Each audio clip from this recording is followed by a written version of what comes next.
यशोदानंदन ब्रज जन रंजन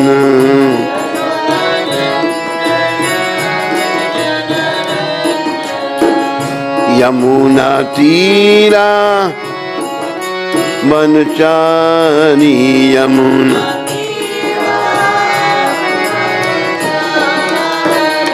यमुना तीरा बनचारी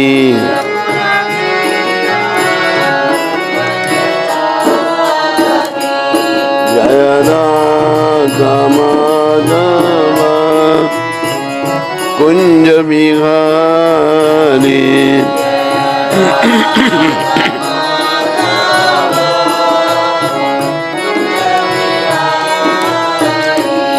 जय राधा माधव कुंज बिहारी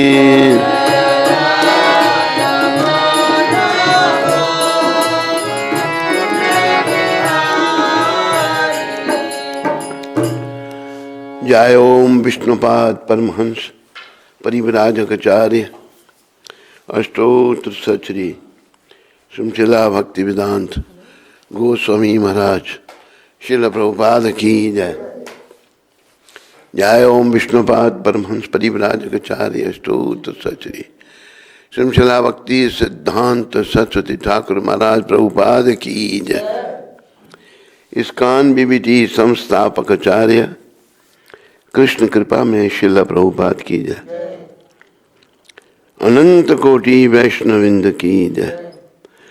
नमाचार्य श्री हरदास ठाकुर की जय। प्रेम से कहो श्री कृष्ण चैतन्य प्रभु नित्यानंद श्री अद्वैत गदाधर श्रीवासदि गौर भक्तविंद की जय। श्री श्री गौर राधा कृष्ण गो गोपीनाथ श्याम कुंड राधा कुंड गिरी गोवर्धन की जय। श्री श्री वृंदावन मथुरा धाम की जय। श्री श्री नवदीप द्वारका धाम की जय। श्री धाम मायापुर धाम की जय। श्री श्री यमुना मई गंगमयी की जय। श्री श्री तुलसी देवी भक्ति देवी की जय। श्री श्री सामवेद भक्त वृंद की जय।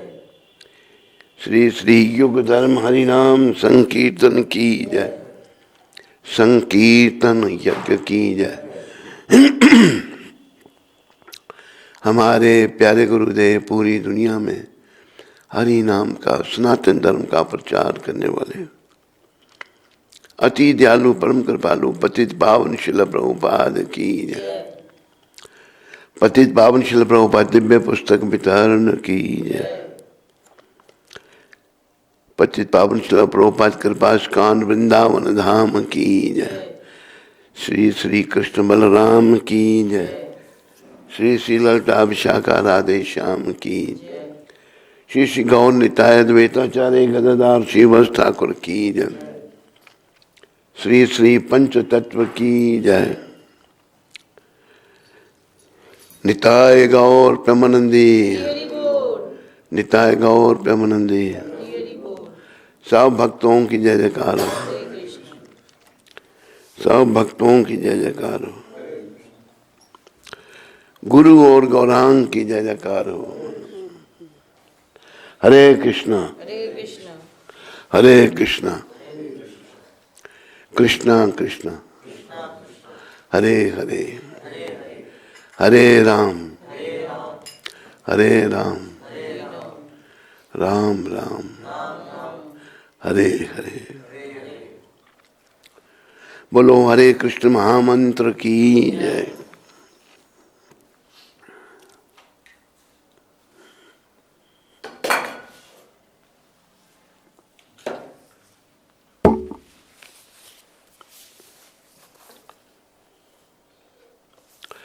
आज 13 तारीख है और सोमवार। आप सबका स्वागत इंटरनेट में सुनने वालों का सबका स्वागत और धन्यवाद, सबका धन्यवाद। तो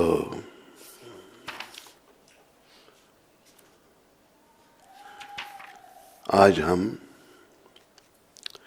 प्रभुपाद कृपा से भागवत का एक श्लोक लेंगे और ये श्लोक अध्याय 2 स्कंद 1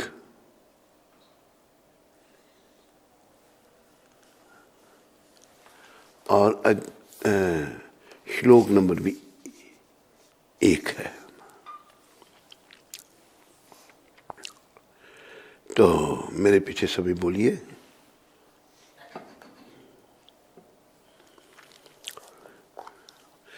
व्यासोवाच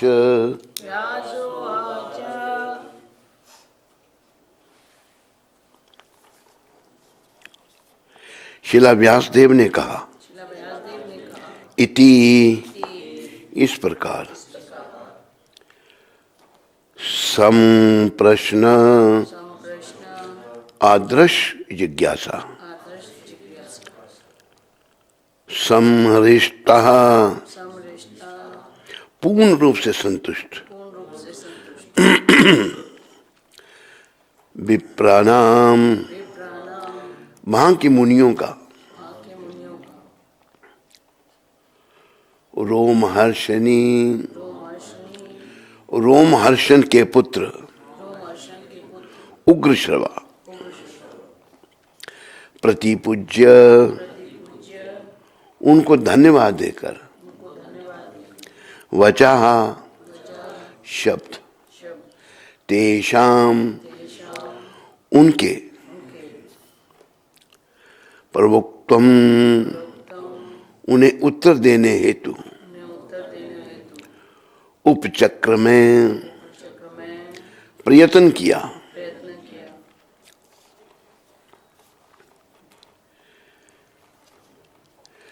व्यासोवाच इति संप्रश्न संमृष्टो विप्रनाम रोमहर्षणी प्रतिपूज्य वचस्तेषं प्रवक्ता मूप चक्र में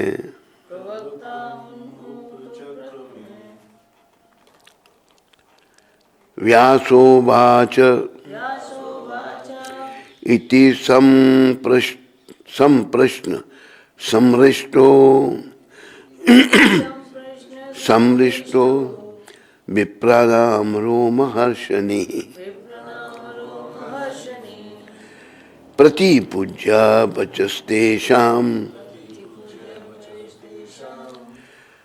प्रवक्ता उपचक्र में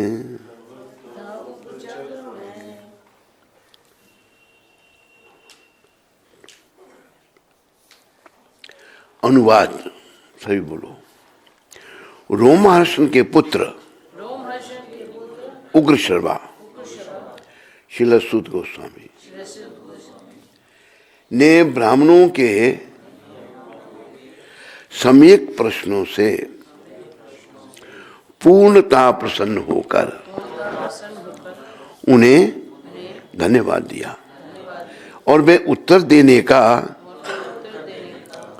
प्रयास करने लगे। तात्पर्य शिला प्रभुपाद जी महाराज द्वारा नेमी शरण्य के मुनियों ने शिला सूत गोस्वामी से 6 प्रश्न पूछे और अब वे एक एक करके उनका उत्तर दे रहे हैं। तो तात्पर्य में प्रभुपाद जी समझा रहे हैं कि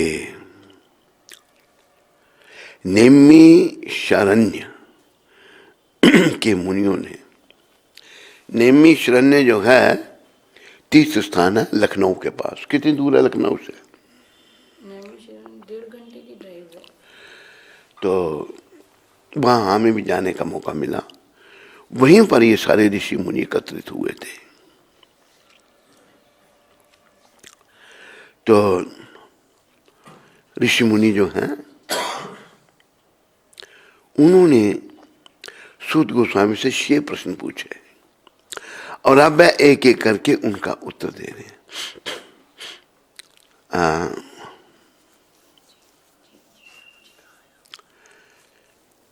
जैसे कि अनुवाद में आ रहा है कि रोमार्षण के पुत्र उग्रश्रवा श्री सूत गोस्वामी ने ब्राह्मणों के सम्यक प्रश्नों से पूर्णतः प्रसन्न होगा। जो ब्राह्मणों के प्रश्न थे उनसे वो पूर्ण प्रसन्न हो गए, उन्हें धन्यवाद दिया और वे उत्तर देने का प्रयास करने लगे। पहले धन्यवाद किया फिर उत्तर देने का प्रयास कर रहे। देखो प्रश्न जो है ठीक होने चाहिए। अब जैसे एक दिन 3-4 लड़के थे, एक भागवत सीख रहा है कि हम सभी का एक प्रश्न है। प्रश्न क्या है? प्रश्न है कि सन्यासियों की या साधुओं की शरीर जलाई क्यों नहीं जाती, उसको दफनाते क्यों है? यह फालतू प्रश्न है। तुम ना साधु हो ना, बेकार प्रश्न पूछ रहे हैं। कहते हम सभी का प्रश्न है। सब उल्टे सीधे प्रश्न करें, कोई सही प्रश्न नहीं। लेकिन यहां पर श्रीला रोमहर्षण के पुत्र उग्रश्रवा सूत गोस्वामी ने जब ब्राह्मणों के प्रश्न सुने वो बड़े प्रसन्न हुए और वह उनका धन्यवाद दिया। उन्होंने उन सबका धन्यवाद किया। धन्यवाद करके जाओ हरे कृष्ण, उनका वो उत्तर दे रहे हैं। इसी प्रकार हमारे गुरु महाराज भी प्रभुपाद जो हैं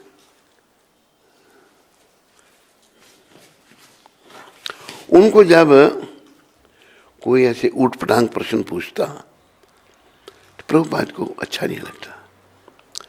प्रभुपाद जो हैं एक बार बंबई की बात है,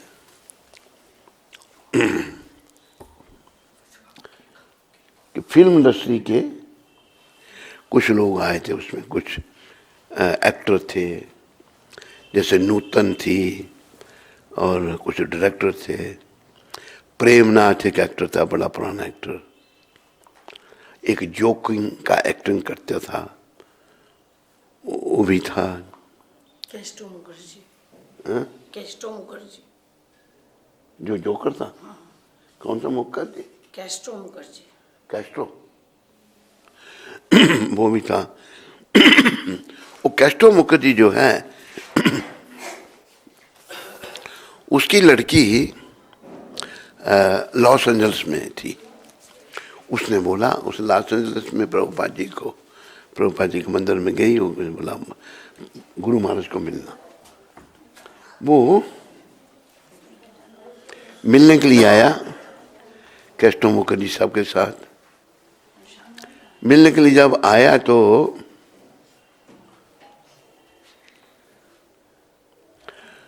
वो कैस्ट्रो मुखर्जी जोकर उसने बोलना, मैं ही वहीं बैठा था प्रभुपाद के चरणों में। उसने प्रश्न क्या बोल रहा है, millions and millions and millions and millions of years ago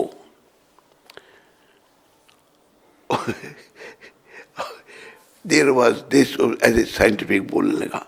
जब उसने ऐसे बोलने लगा millions and millions, प्रवक्ता stop this nonsense डांस हो गई, उसकी बोलती बंद हो गई।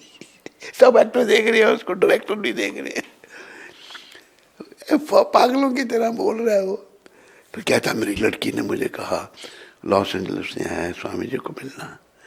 प्रभुपाद इन मूर्खों को तो ऐसा फटकारते थे कि उनको भागते रास्ता नहीं मिलता था। तो मूर्खतापूर्ण प्रश्न। अभी नैमिषारण्यम में जितने भी वहाँ ऋषि मुनि थे, सबने क्या प्रश्न पूछे कि कलयुग के लोगों का उद्धार कैसे होगा, कलयुग में लोग कैसे भगवत प्राप्ति करेंगे। ये कितने अच्छे प्रश्न पूछे उन्होंने उनको, उनके कल्याण के लिए वो पूछ रहे हैं। अरे भाई तुम कौन है, श्रीनगर से आया? पवन जो तू तो 2 in 1 हो गया अभी, तू तो 2 in 1 हो गया अभी। मैंने पहचाना नहीं कौन है। बद्रिक पावन का क्या हो गया, कितना मोटा हो गया है? ये उसकी पत्नी। पत्नी को तो मैं मिला था एक बार, मैंने तो पहले है कौन ये, मैंने कहा देखा। तो क्या प्रसाद बहुत खाता है क्या? लाल कृष्ण का भाई। हाँ। क्या तुम क्यों?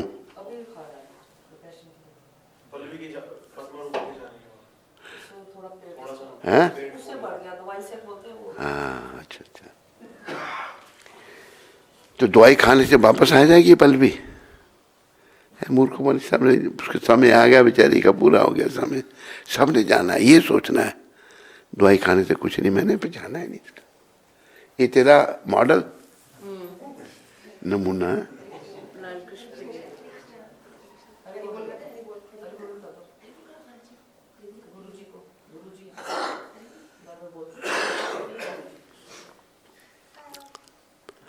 तो वो बड़े अच्छे प्रश्न कर रहे हैं। प्रभुपाद जी कभी को मूर्खतापूर्ण प्रश्न करता है, एकदम उसको रोक देते थे। तो अभी जैसे हम इधर थे हरिगढ़, जिसको अलीगढ़ कहते हैं, हरिगढ़ में थे हम। तो वहाँ एक आया कि मेरा प्रश्न ये है, उधर शेर खड़ा है, क्या पागल, इधर एक आदमी है, उधर एक बकरा है, तो आप वहाँ खड़े हैं, आपको क्या करना है? मैंने कहा महामंत्र जपना था यार। बोलो क्या, हमने क्या करना होगा, शेर करेगा वो। मूर्ख वाले प्रश्न में। अब जैसे किसी ने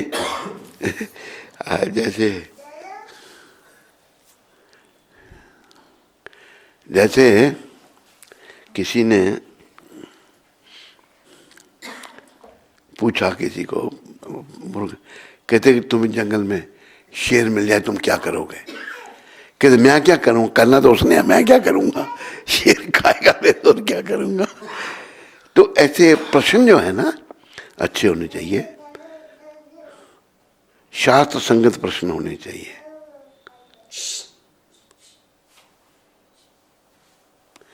प्रश्न जो है अच्छे प्रश्न होने चाहिए, मूर्खतापूर्ण प्रश्न नहीं होने चाहिए। तो इसी प्रकार ये जो कृष्णदास, तो पानी लेने के लिए जाना पड़ा, इधर ही बैठा कर, तो बीच में से घूमता फिर लोगों के बीच में से टपता हुआ लोगों को, दादा उधर बैठ, इसको पास में बटा के रखो। तो प्रश्न बुद्धिमत्ता का प्रश्न होना चाहिए, मूर्खतापूर्ण प्रश्न नहीं होने चाहिए। तो नैमिषारण्य के जो जितने ऋषि मुनि थे वो बड़े अच्छे प्रश्न पूछ रहे हैं। जैसे पिछला जो पहला अध्याय था, नैमिषारण्य ऋषियों के प्रश्न नहीं थे। उन्होंने जैसे प्रभुपाद ने भी समझाया ना, ऋषियों के पद चिन्हों का अनुसरण करना चाहिए। क्यों? ऋषियों ने क्या कहा? उन्होंने इस युग के सभी बच्चों को जानबूझकर तथाकथित शिक्षा रूपी बद्धशालाओं में भेजा जा रहा है। आजकल ये जो स्कूल कॉलेज है, इसमें क्या है, स्लॉटर हाउस है प्रभुपाद कहते हैं, उनमें बच्चों को भेजा जा रहा है। तो बच्चों का क्या होगा, वहाँ क्या सीखेंगे? अच्छे भले बच्चे घर से जाते हैं, गुंडे बदमाश बन के आते हैं। और कोई अगर संस्कार से कोई बच्चा अच्छा बनना चाहता है, माँ बाप कहते तू नहीं बन सकता, तूने भी, हमें तो हम अच्छे नहीं बने, तू क्यों अच्छा बनता है, तुम्हें गुंडा बदमाश बनना है, माँ बाप नहीं बनने देते। तो प्रभुपाद यही पिछले श्लोक के उसमें समझा रहे थे। तो आगे प्रभुपाद देखा तो उन्हें और यदि वे इस भयंकर कलयुग रूपी समुद्र को पार करना चाहते हैं। कलयुग का जो समुद्र है, इसको समुद्र से इसकी तुलना की है, भयंकर समुद्र को पार करना चाहते हैं, तो उन्हें नैमिषारण्य के ऋषियों के पद चिन्हों का अनुसरण करना चाहिए। और श्रील सुत गोस्वामी या उनके प्रमाणिक प्रतिनिधि को नाव के कर्णधार के रूप में स्वीकार करना चाहिए। वह नाव श्रीमद् भागवतम या श्रीमद् भागवत गीता के रूप में भगवान श्री कृष्ण का संदेश ही है।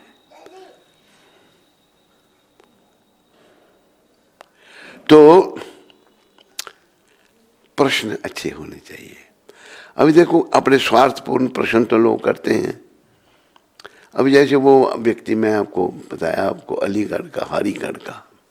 अलीगढ़ का नाम हरिगढ़ है, तो वो जो है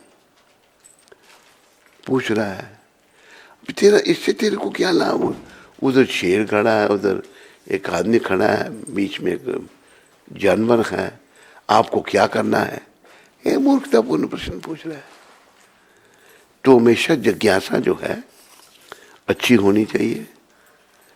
अगले श्लोक में फिर उन्होंने पूछा है, चूंकि परम सत्य योगेश्वर भगवान श्री कृष्ण अपने निज धाम के लिए पलायन कर चुके हैं, अतएव कृपा करके हमें बताएं कि अब धर्म ने किसका आश्रय लिया है।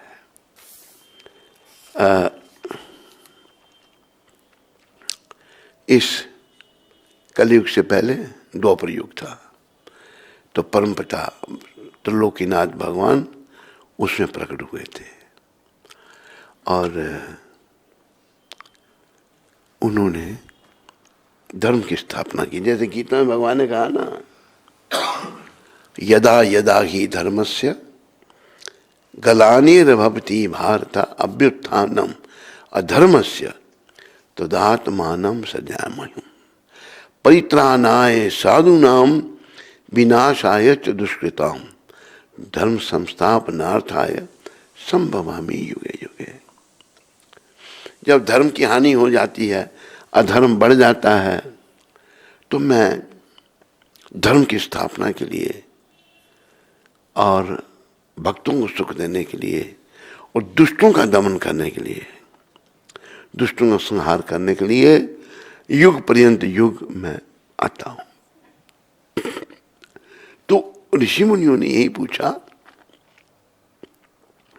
इस पहले श्लोक में जब भगवान चले गए धाम में, तो फिर किसने जो है उन्हें धन्यवाद दिया और वे उत्तर देने का प्रयास करने लगे। नैमिषारण्य के मुनियों ने श्रील सुत गोस्वामी से 6 प्रश्न पूछे और अब वह एक एक करके उन्हें उत्तर दे रहे हैं। प्रश्न पूछे तो उनमें मुख्य यही थे, भाई भगवान जब चले गए धाम में, पीछे से धर्म ने किसका आश्रय लिया, धर्म किसके सहारे रहा। तो धर्म का पालन करना जो है हर प्राणी का कर्तव्य है। धर्मम तो साक्षात भगवत प्रणीतम, धर्म जो है साक्षात भगवान के द्वारा दिया गया है। अभी कलयुग में ऐसा है कि कई मतांतर, वो भी हमारा धर्म, कई तो ऐसे हैं ये शिक्षा देते हैं कि जो हमारे मत के अनुसार नहीं उसको मार दो। क्या है वो मारते हैं, मारने से उनके पुण्य सारे क्षीण हो गए हैं, पाप इतने बढ़ गए हैं, उनकी बुद्धि मलिन हो गई है और घोर नरकों में वो जाने की तैयारी कर रहे हैं। तो जैसे हमारा सनातन धर्म क्या सिखाता है, सनातन धर्म की शिक्षा है कि वसुधैव कुटुंबकम, ये सारा संसार जो है भगवान श्री कृष्ण का परिवार है। एक ही पिता की सारी संतानें हैं। ये भी भगवान ने गीता में आया कि सर्व योनिषु कौन्तेय अहम बीज प्रजापिता, सारी योनियों का बीज देने वाला पिता मैं हूं। तो भगवान जो हैं सबके माता पिता हैं, सबके स्वामी हैं।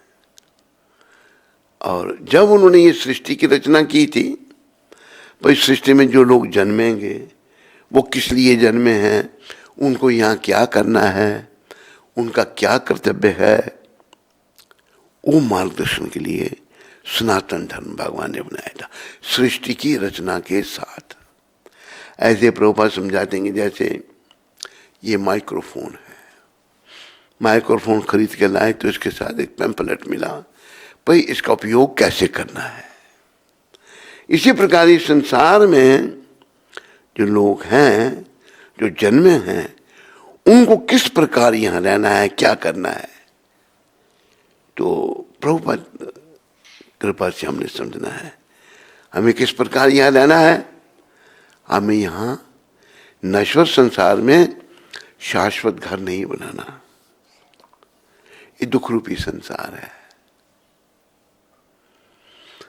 जैसे लोग बड़ी बड़ी बिल्डिंगें खड़ी कर देते हैं, बहुत बड़े बड़े मकान बना देते हैं,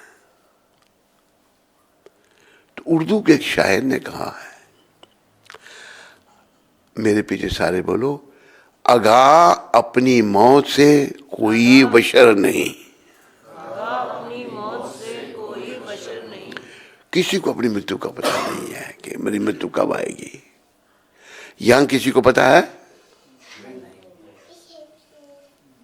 किसी को नहीं।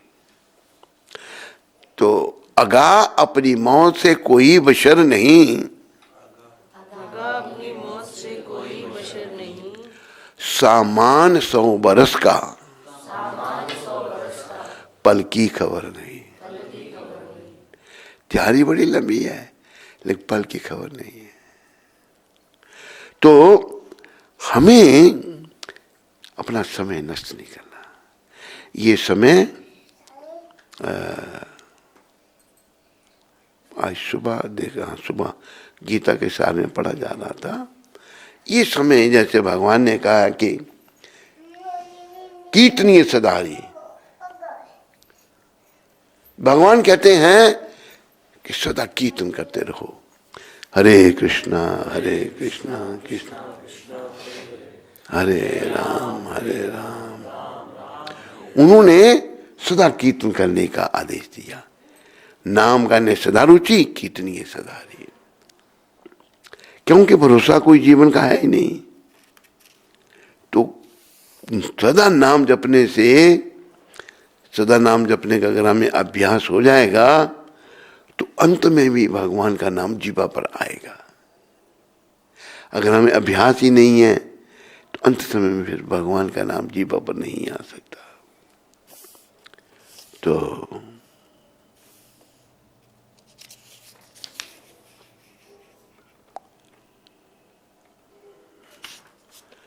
अगला श्लोक में मैं पढ़ता हूं।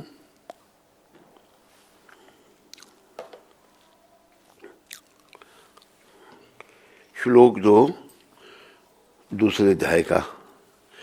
सूतवाच यम प्रवर जंतम अनुपेतम पेतकृत्यम द्वैपायनो विरहा कातर आजुहाव पुत्रेति तन्मयतया तरवो अभिनेधुर स्तम सर्वभूत हृदयम मुनिमानतो आस्मि। अर्थात श्री सूत गोस्वामी ने कहा, श्री सूत गोस्वामी ने कहा, मैं उन महामुनि श्री सुखदेव गोस्वामी को सादर नमस्कार करता हूं जो सबके हृदय में प्रवेश करने में समर्थ हैं। सुखदेव महाराज कैसे थे? वो सबके हृदय में प्रवेश कर सकते थे, इतने महान थे। तो सूत गोस्वामी ने भागवत सुखदेव महाराज से सुना था और सुखदेव जी को भागवत प्राप्त हो उनके पिता भगवान व्यासदेव से, जो सबके हृदय में प्रवेश करने में समर्थ हैं। जब वे यज्ञोपवीत संस्कार अथवा उच्च जातियों द्वारा किए जाने वाले अनुष्ठानों को संपन्न किए बिना संन्यास ग्रहण करने चले गए। कैसे थे सुखदेव महाराज? जन्म हुआ पहले तो सुखदेव महाराज 16 साल मां के गर्भ में रहे। ये वर्णन आएगा आगे। 16 साल मां के गर्भ में रहे, जन्म नहीं लेते थे। क्यों? ये माया बड़ी प्रबल है, माया व्याप जाएगी मेरे को। तब फिर भगवान वेद व्यास जो हैं उन्होंने भगवान से निवेदन किया कि आप मेरे पुत्र को, जो अपनी मां के गर्भ से जन्म नहीं ले रहा, उसे उस पर अपनी कृपा दृष्टि करें, उसे आश्वासन दें कि आपकी माया उसको नहीं व्यापेगी। भगवान ने सुखदेव जी को मां के गर्भ में ही कहा कि आप जन्म लो, मेरी माया आपको नहीं व्यापेगी। जन्म लेने के बाद यज्ञोपवीत संस्कार होता है, जो यहाँ वर्णन आ रहा है। कोई संस्कार किए बिना ही उन्होंने संन्यास ले लिया, पैदा होते ही चल पड़े घर से। 16 वर्ष की अवस्था में सुखदेव महाराज। बोलो श्री सुखदेव गोस्वामी महाराज की। और चल पड़े तो भगवान वेद व्यास पीछे पीछे उनके। जब जा रहे थे, जाते जाते एक सरोवर आया रास्ते में। उस सरोवर में देव कन्याएं नहा रही थी।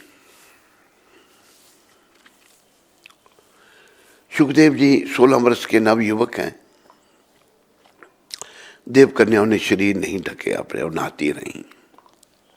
भगवान वेद व्यास जब पीछे से आए, उन्होंने अपने तन ढकना शुरू कर दिए। उन देव कन्याओं ने, जो भी अप्सराएं थी, उन्होंने पूछा, भगवान वेद व्यास ने पूछा उनको, भाई मेरा नौजवान पुत्र आगे गया, आपने अपने तन नहीं ढके, और मुझे देखकर मैं वृद्ध आदमी हूं तो अपने तन ढके, इसका क्या मतलब आपका? तो वो कहती हैं, हे व्यासदेव, आपके पुत्र को स्त्री पुरुष का ज्ञान ही नहीं है। वह इतने महान थे, वो आपको स्त्री पुरुष का ज्ञान है। वो भी पहचानती थी क्या भाव है। तो सुखदेव महाराज जो हैं घर से निकल पड़े। वो यहाँ पर पहला सूत जी महाराज, श्री सूत गोस्वामी ने कहा, मैं उन महामुनि श्री सुखदेव गोस्वामी को सादर नमस्कार करता हूं जो सबके हृदय में प्रवेश करने में समर्थ है। सबके हृदय में प्रवेश कर सकते थे वो। जब वे यज्ञोपवीत संस्कार अथवा उच्च जातियों द्वारा किए जाने वाले अनुष्ठानों को संपन्न किए बिना संन्यास ग्रहण करने चले गए। अभी तो कुछ संस्कार होते हैं घरों में, कुछ संस्कार संन्यास लेने चले गए। तो उनके पिता श्री व्यासदेव ने उनके वियोग के भय से आतुर होकर पुकारा, हे पुत्र। जो उस समय वैसे ही वियोग की भावना में लीन थे। उन्हें मात्र ऐसे वृक्षों ने शोकग्रस्त पिता के शब्दों का प्रतिध्वनि के रूप में उत्तर दिया। अब जन्म लेते जब जा रहे हैं तो उनके पिता भगवान व्यासदेव शोकग्रस्त थे, तो वृक्षों ने उनके शोकग्रस्त पिता को प्रतिध्वनि के रूप में उत्तर दिया। वर्ण तथा आश्रम प्रथा में अनुयायियों द्वारा पालन करने हेतु अनेक कर्तव्य निर्दिष्ट किए गए। वर्ण और आश्रम, 4 वर्ण, ब्राह्मण क्षत्रिय वैश्य शूद्र। 4 आश्रम, ब्रह्मचारी गृहस्थ वानप्रस्थ संन्यास। तो जैसा यहाँ गुरुदेव प्रभुपाद कह रहे हैं, वर्ण तथा आश्रम ग्रंथ में, वर्ण तथा आश्रम प्रथा में अनुयायियों द्वारा पालन किए करने हेतु अनेक कर्तव्य निर्दिष्ट हैं, कर्तव्य बताए गए हैं, निर्दिष्ट किए गए हैं। ऐसे कर्तव्यों में निर्देश है कि वेदों का अध्ययन करने वाले जिज्ञासु को प्रमाणिक गुरु के पास जाकर अपने आप को शिष्य के रूप में स्वीकार करने की प्रार्थना करनी चाहिए। सबसे पहली बात कि जो शिष्य, जो व्यक्ति भगवत प्राप्ति पथ में आगे बढ़ना चाहता है, जैसे यहाँ कहा है प्रभुपाद जी ने, कर्तव्य में निर्देश है कि कर्तव्य निर्दिष्ट किए गए हैं। ऐसे कर्तव्यों में निर्देश है कि वेदों का अध्ययन करने वाले जिज्ञासु को प्रमाणिक गुरु के पास जाकर अपने आप को शिष्य के रूप में स्वीकार करने की प्रार्थना करनी होती है। पहला ये है, जो वेदों को पढ़ना चाहता है तो प्रमाणिक गुरु के पास जाए। प्रमाणिक गुरु मतलब परंपरा में आ रहा है। जैसे 4 परंपराएं हैं। पहली आपकी परंपरा है ये ब्रह्म माधव गौड़िया वैष्णव संप्रदाय, जो ब्रह्मा जी ने शुरू की थी। दूसरी परंपरा जो है वो कुमार संप्रदाय, 4 कुमारों ने शुरू की थी। तीसरी संप्रदाय जो है वो श्री संप्रदाय है, जिसको लक्ष्मी माता ने शुरू किया था। और चौथी संप्रदाय है रुद्र संप्रदाय, जिसे शंकर भगवान ने शुरू किया था। इन चारों संप्रदायों में परम पुरुष भगवान कृष्ण, भगवान विष्णु की भक्ति बताई है चारों संप्रदाय में। बड़े समय से हिंदुओं का कोई मार्गदर्शन नहीं हुआ। हिंदू भटक गए बेचारे, गंगा गए गंगा दास, यमुना गए यमुना दास, एक जगह नहीं, कोई मार्गदर्शन नहीं। लेकिन कृष्ण भगवान की बड़ी कृपा है, उन्होंने प्रभुपाद जी को भेज करके हम भटके हुए भारतवासियों को मार्गदर्शन कर दिया। हम तो इंटरेस्टेड नहीं थे, पर जिन लोगों की ओर हम आकर्षित थे, विदेशियों की ओर, उनको बदल दिया प्रभुपाद जी ने। फिर सोच में आया, जैसे हमारा एक गुरु भाई था, वो गुजर गया गुजरात में, उसका नाम था जसोमती नंदन। उसने भारत में इंजीनियरिंग की और अमेरिका में मास्टर ऑफ इंजीनियरिंग की। वहां उसकी नौकरी लग गई, बड़ी सी सैलरी मिलने लगी। उसने एक दिन देखा ये हरे कृष्णा वाले गोरे, सर मुंडवाए हुए, तिलक लगाए हुए, कंठी पहनी हुई, माला उनके गले में लटक रही हैं, कीर्तन कर रहे। तो जसवंत नंदन सूरत से था। सोचने लगा, भाई मैं भारतीय होकर, ब्राह्मण होकर मैं यहाँ सब उल्टे सीधे काम करने लग पड़ा हूँ, और ये विदेशी होकर। उसके मन में जिज्ञासा हुई और उसने नौकरी छोड़ दी और हमारी संस्था ज्वाइन कर ली। प्रभुपाद जी ने से उसको दीक्षा मिली। फिर प्रभुपाद जी ने बोला, जाओ तुम भारत में प्रचार करो। कुछ समय आपके मुंबई में रहा, फिर उसने गुजरात में प्रचार किया। गुजरात में जो प्रचार है ये जसोमती नंदन ने किया था। तो विदेशों में लोग जो हैं, हमारे देशी लोग भी जाते हुए भटक जाते हैं, वहां पर खाने पीने लग पड़ते हैं। और ये भी हमको सुनने से मिला था कि जसोमती नंदन जी भी खाने पीने लग पड़े वहां पर। लेकिन जब प्रभुपाद के संपर्क में आए, उन्होंने सब छोड़ दिया, प्रभुपाद जी को गुरु बना लिया। तो यहां में ये तात्पर्य प्रभुपाद कहते हैं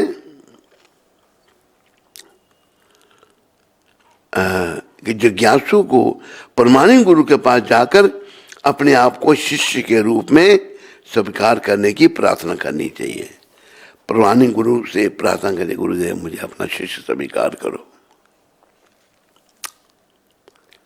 जैसे कि प्रमाणिक गुरु थे शिला लोकनाथ गोस्वामी और प्रमाणिक शिष्य थे नरोत्तम ठाकुर। तो दोनों की भेंट वृंदावन में ही हुई। इसी वृंदावन में जब भेंट हुई तो नरोत्तम ठाकुर ने लोकनाथ महाराज को प्रणाम किया और हाथ बांध के प्रार्थना की कि मुझे दीक्षा दीजिए, मैं आपसे दीक्षा लेना चाहता हूं। दोनों प्रमाणिक हैं, दोनों ने एक दूसरे को पहचान लिया।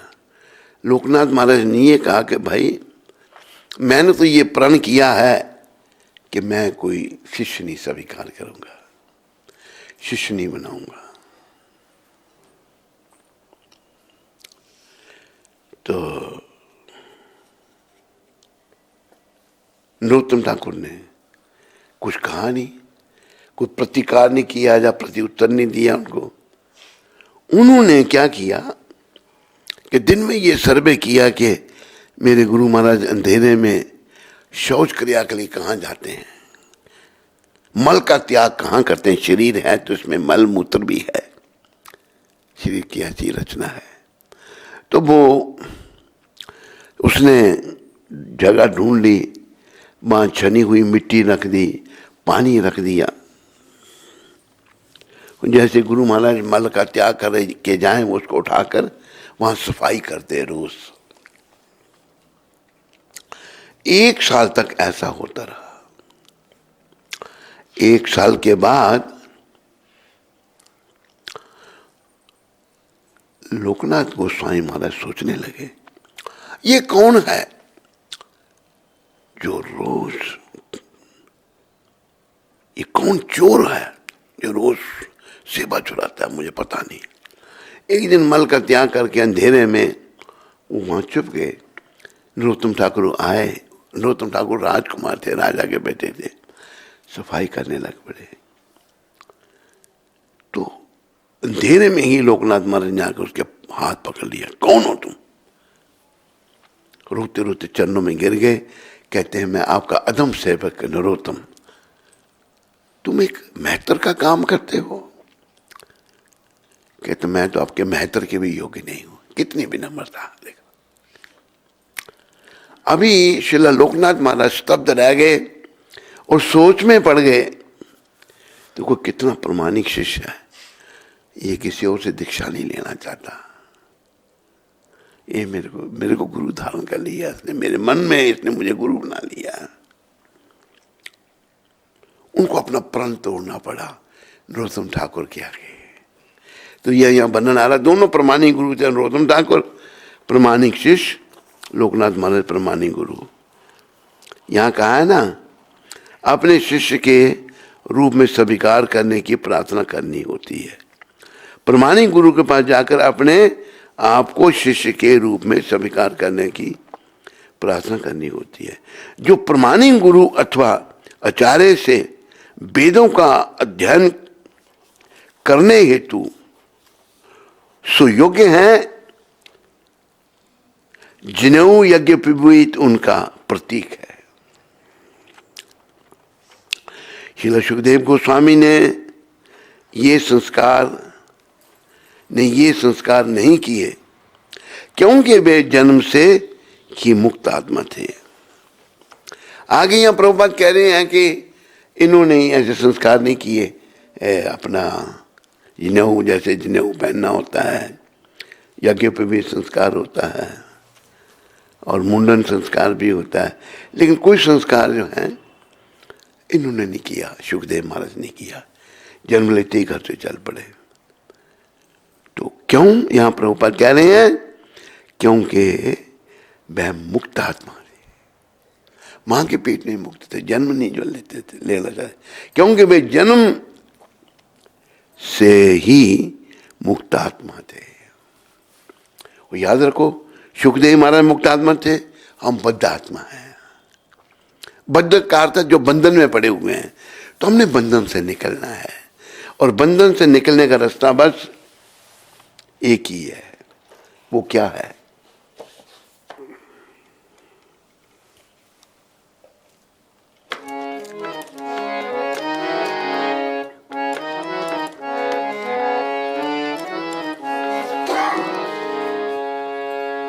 राधे कृष्ण राधे कृष्ण कृष्ण कृष्ण राधे राधे, राधे कृष्ण राधे कृष्ण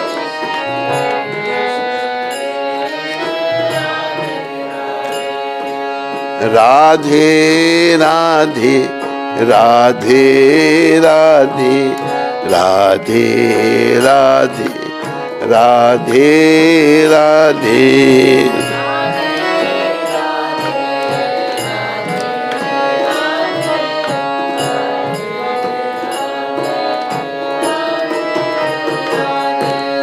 कृष्ण कृष्ण कृष्ण कृष्ण कृष्ण कृष्ण कृष्ण कृष्ण कृष्ण।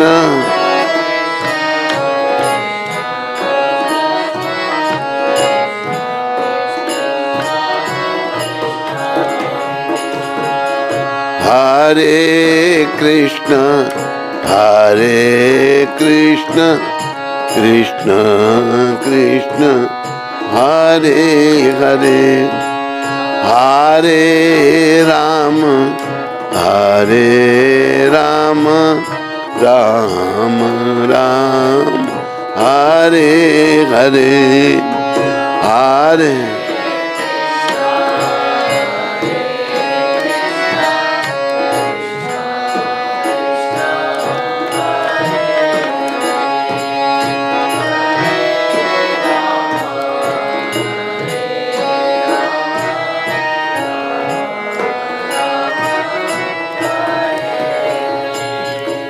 बस रास्ता क्या है? गीता सार में ये पढ़ा जा रहा था कि गीता सार में ये पढ़ा जा रहा था कि भगवान कहते हैं, कली पावन अवतार गौर भगवान, कीर्तनीय सदा हरि नाम गाने सदा रुचि। नाम गाने में सदा रुचि, सदा नाम जपते रहो और सदा कीर्तन करते रहो।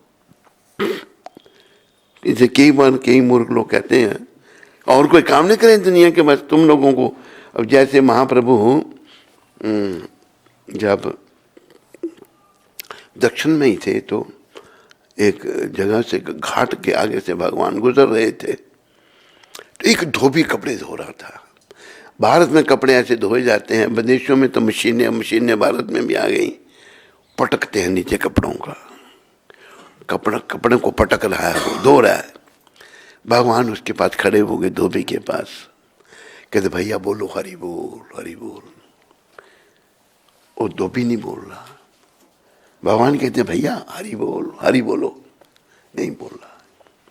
बाल में जब परमपिता भगवान श्री चैतन्य महाप्रभु कह रहे हैं, वो धोबी क्या कहता है? पहले कहता बाबा मेरे पास तेरे को देने के लिए कुछ नहीं है, तुम जाओ। बोले देना लेना कुछ नहीं, तो भगवान का नाम लो, हरि बोलो। वो नहीं बोलता। भगवान फिर बुलाने पर कहते हैं देखो बाबा तेरे पास तो कोई काम है नहीं, मेरे कच्चे बच्चे हैं, छोटे छोटे बच्चे हैं, ये कपड़े धो के मैं उनका पालन करता हूँ, जाओ बाबा। तो तब महाप्रभु कहते हैं ला तू अगर दोनों काम नहीं कर सकता, ला तेरे कपड़े मैं धो देता हूँ, तू भगवान का नाम ले। जब ये शब्द कहे, धोबी का काम कौन करता है? लेकिन त्रिलोकीनाथ भगवान कृष्ण चैतन्य महाप्रभु इतने दयालु हैं, इतने दयाद्र हैं। कपड़े उसने भगवान ने उसके हाथ से कपड़े लिए और नीचे पटकने लगे और कहता बाबा बोल क्या कहना है? भगवान कहते हैं हरि बोल। धोबी कहता हरि बोल। भगवान फिर कहते हैं हरि बोल, धोबी कहता है हरि बोल। 3-4 बार भगवान ने जब उसको उच्चारण करवाया परमपिता के मुखारबिंद से, नाम जब सुना तो हुआ क्या, धोबी का सोया हुआ भाव। देखो याद रखो, हम सब के अंदर भाव है, पर हमारे दुष्कर्मों के कारण वो ढका हुआ है, और उनका भाव जागृत हो, क्यों भगवान से सीधा नाम सुन रहा है, वो भगवान उससे उच्चारण करवा रहे हैं। तो वो कुछ बोलकर वो नाचने लग पड़ा, हरि बोल कीर्तन, कपड़े कुपड़े उसने भी छोड़ दिए। इतनी देर में भगवान एक ऊंची जगह जाके बैठ गए। गौर भगवान, बड़े प्रेम से बोलो गौर भगवान की जय, बोलो कलिपावन अवतार गौर भगवान की जय। ऊंची जगह बैठ गया जब वो धोबी, अब न भगवान धोबी को देख रहे हैं, धोबी नाच रहे हैं हरि बोल। इतनी देर में धोबी की पत्नी आई, भोजन लेके आई उसके लिए, भोजन लेके आई तो वो नाच रहा है हरि बोल, और उसकी आंखों में आंसू बह रहे हैं। तो धोबन कहती है ये नाचना कब से सीख गए, उसने कभी देखा नहीं उसको नाचते हुए, कब से ना, उसको कोई होश है नहीं, वो कोई गड़बड़ होगी। धोबन सोचती है इसको कोई भूत का प्रवेश हो गया है। गई वो गांव में, धोबी तो सबके काम में आता है, कपड़े धोता है, तो बोला चलो भाई मेरे पति को कुछ हो गया, उसकी मदद करो। गांव के 5-7 लोग जितने भी आ गए वहां पर, तो धोबी नाच रहा है, कीर्तन कर रहा है, हरि बोल हरि बोल हरि बोल।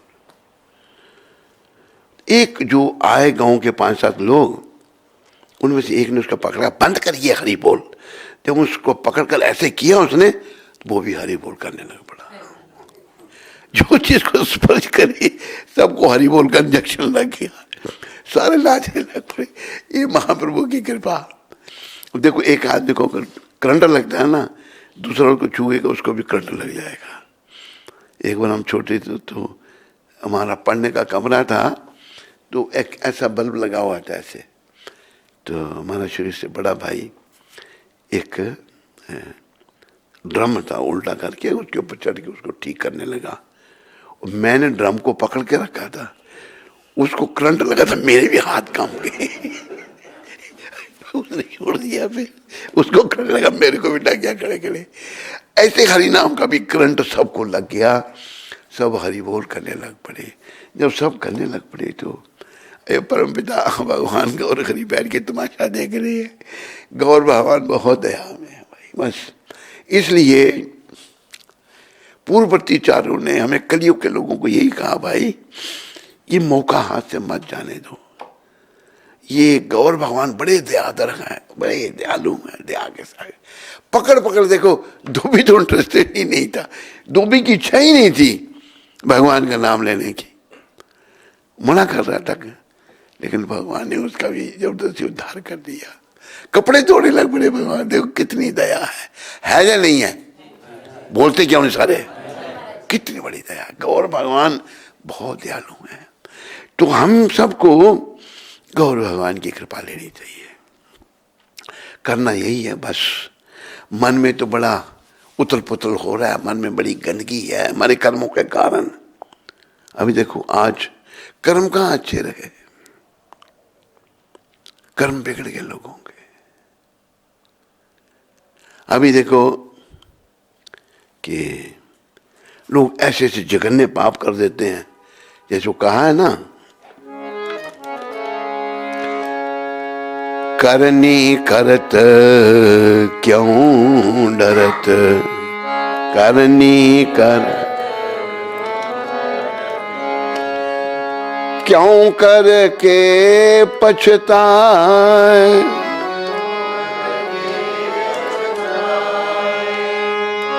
भोए पेड़ बबूल के,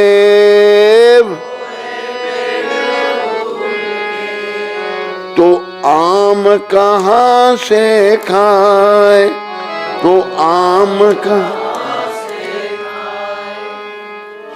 जब हम अज्ञान में होते हैं, बुद्धि हमारी मलिन है।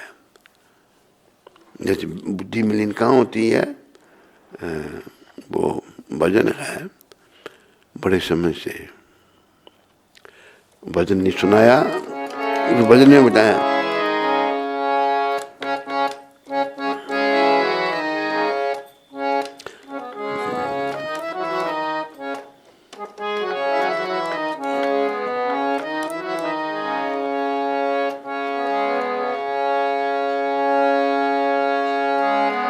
किया ना पौरुष आकर जग में, दिया ना कुछ भी दान।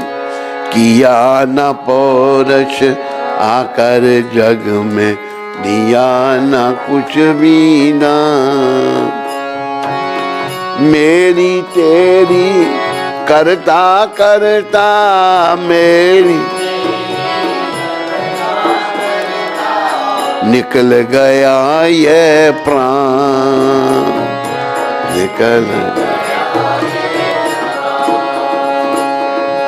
निकल गया ये प्राण।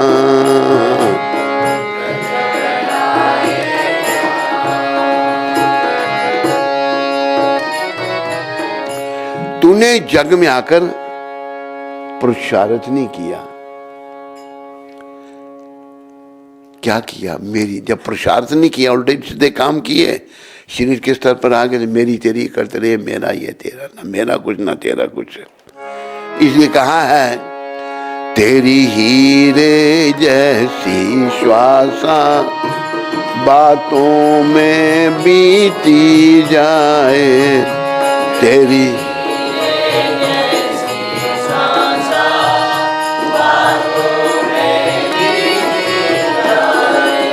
रे मन हारे कृष्ण बोल,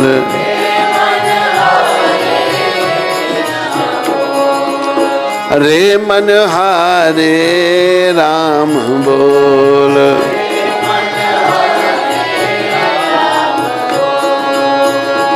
तेरी हीरे जैसी श्वासा बातों में बीती जाए, तेरी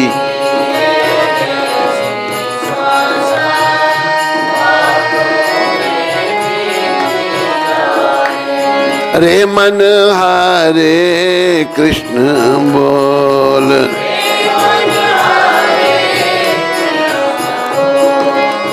रे मन हारे राम बोल।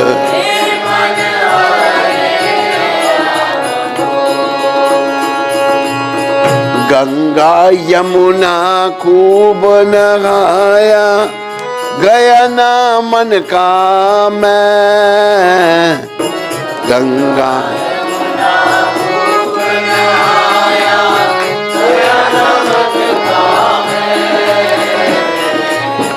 घर धंधों में लगा हुआ है, यूं को लू का बैं।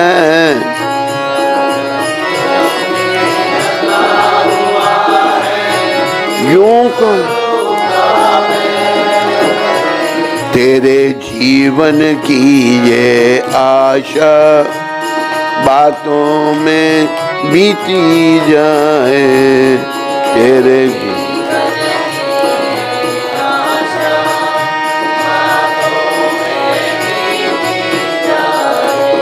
रे मन हारे कृष्ण बोल।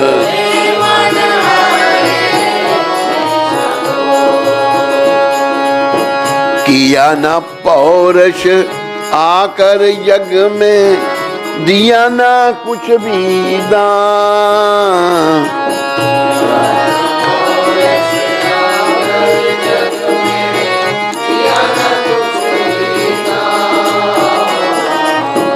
मेरी तेरी करता करता निकल गया ये प्राण।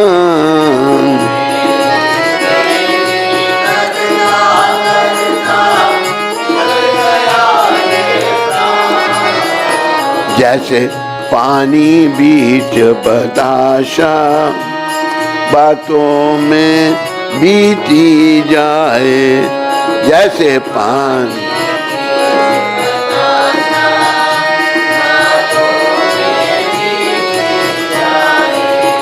रे मन हरे कृष्ण बोल।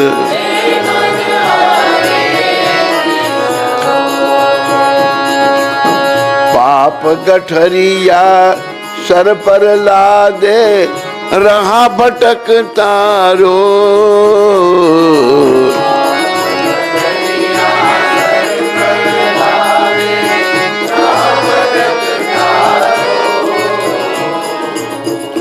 ये बड़ी समस्या हमारी है। क्या समस्या? पाप रूपी गठड़ी हमारे सरों पर है। इस जन्म के पाप, पूर्व जन्म के पाप हमारे साथ चल रहे हैं। तो जब पाप रूपी गठड़ी सर पर है तो हम ठीक मार्ग पर नहीं चल सकते, हम भटकते हैं। पाप गठरिया सर पर लादे रहा भटकता रोज।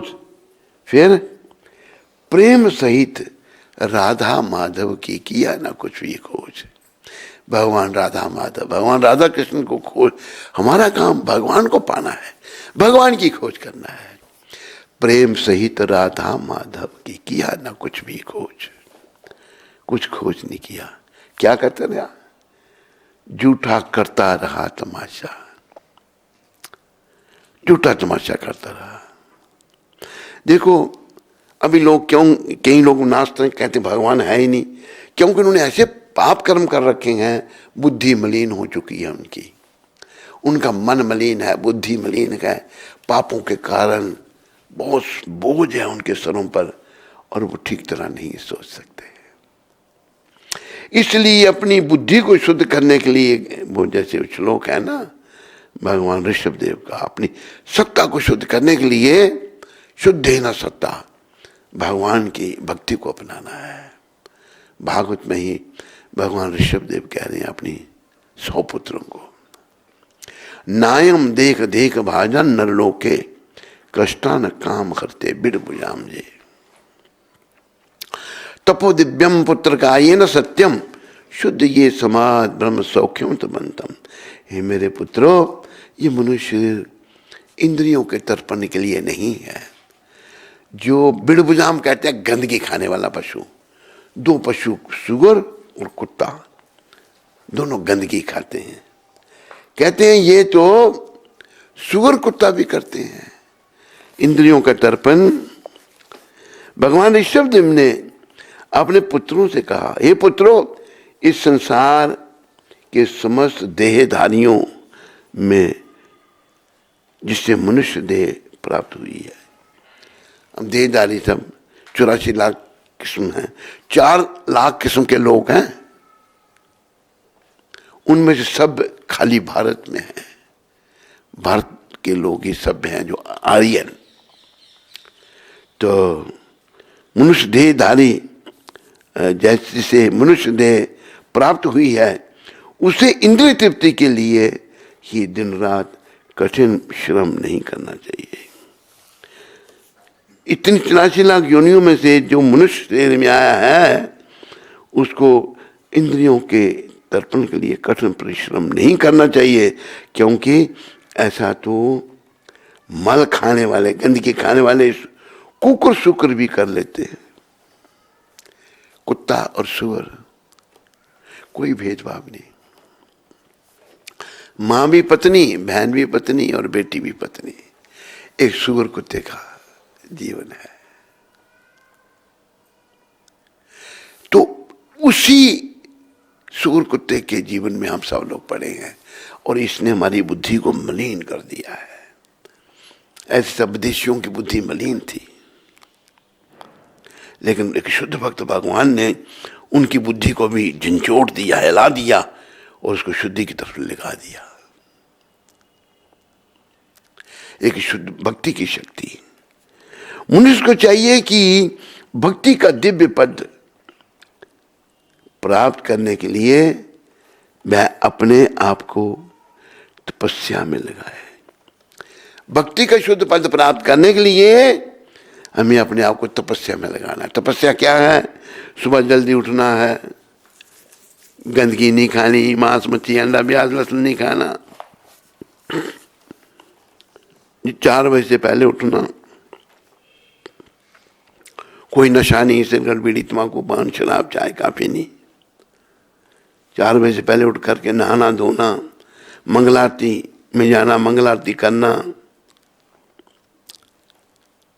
तीसरा नियम बड़ा, पर स्त्री मां के समान, पुरुष के लिए पर स्त्री मां के समान, स्त्री के लिए पर पुरुष पिता के समान। लेकिन इसका नियम नहीं। और खुद भी पति पत्नी का आपस में संबंध मर्यादित होना चाहिए संतान के लिए, ऐसे नहीं। प्राप्त करने के लिए वह अपने आप को तपस्या में लगाए। हमें जैसे यहां पर कहा है, मनुष्य को चाहिए कि भक्ति की दिव्य पद प्राप्त करने के लिए वह अपने आप को तपस्या में लगाए। जल्दी उठना, भक्ति की दिव्य अवस्था को प्राप्त करने के लिए तपस्या में लगाए। ऐसा करने से उसका हृदय शुद्ध हो जाता है, हृदय धीरे धीरे शुद्ध हो जाता है। और जब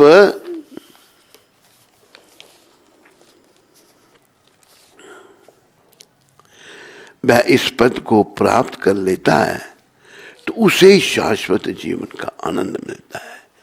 भक्ति का दिव्य पद जब प्राप्त हो जाता है, उसको फिर सदा रहने वाला जीवन जो है, दिव्य जीवन प्राप्त होता है, आनंद मिलता है उसको, जो भौतिक आनंद से परे है।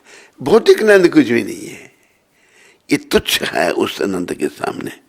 और वो जो आनंद है अनावृत टिकने वाला है, सदा रहने वाला है। ऋषि भगवान अपने 100 पुत्रों को कह रहे हैं। ऋषि भगवान के 100 पुत्र थे। आजकल ऐसा इंदिरा गांधी ने ऐसा किया था, पहले ये कहा कि 2 या 3 बस, फिर क्या प्रोपेगेंडा किया, लोग भी पागल अनुयायी बन गए इंदिरा गांधी के।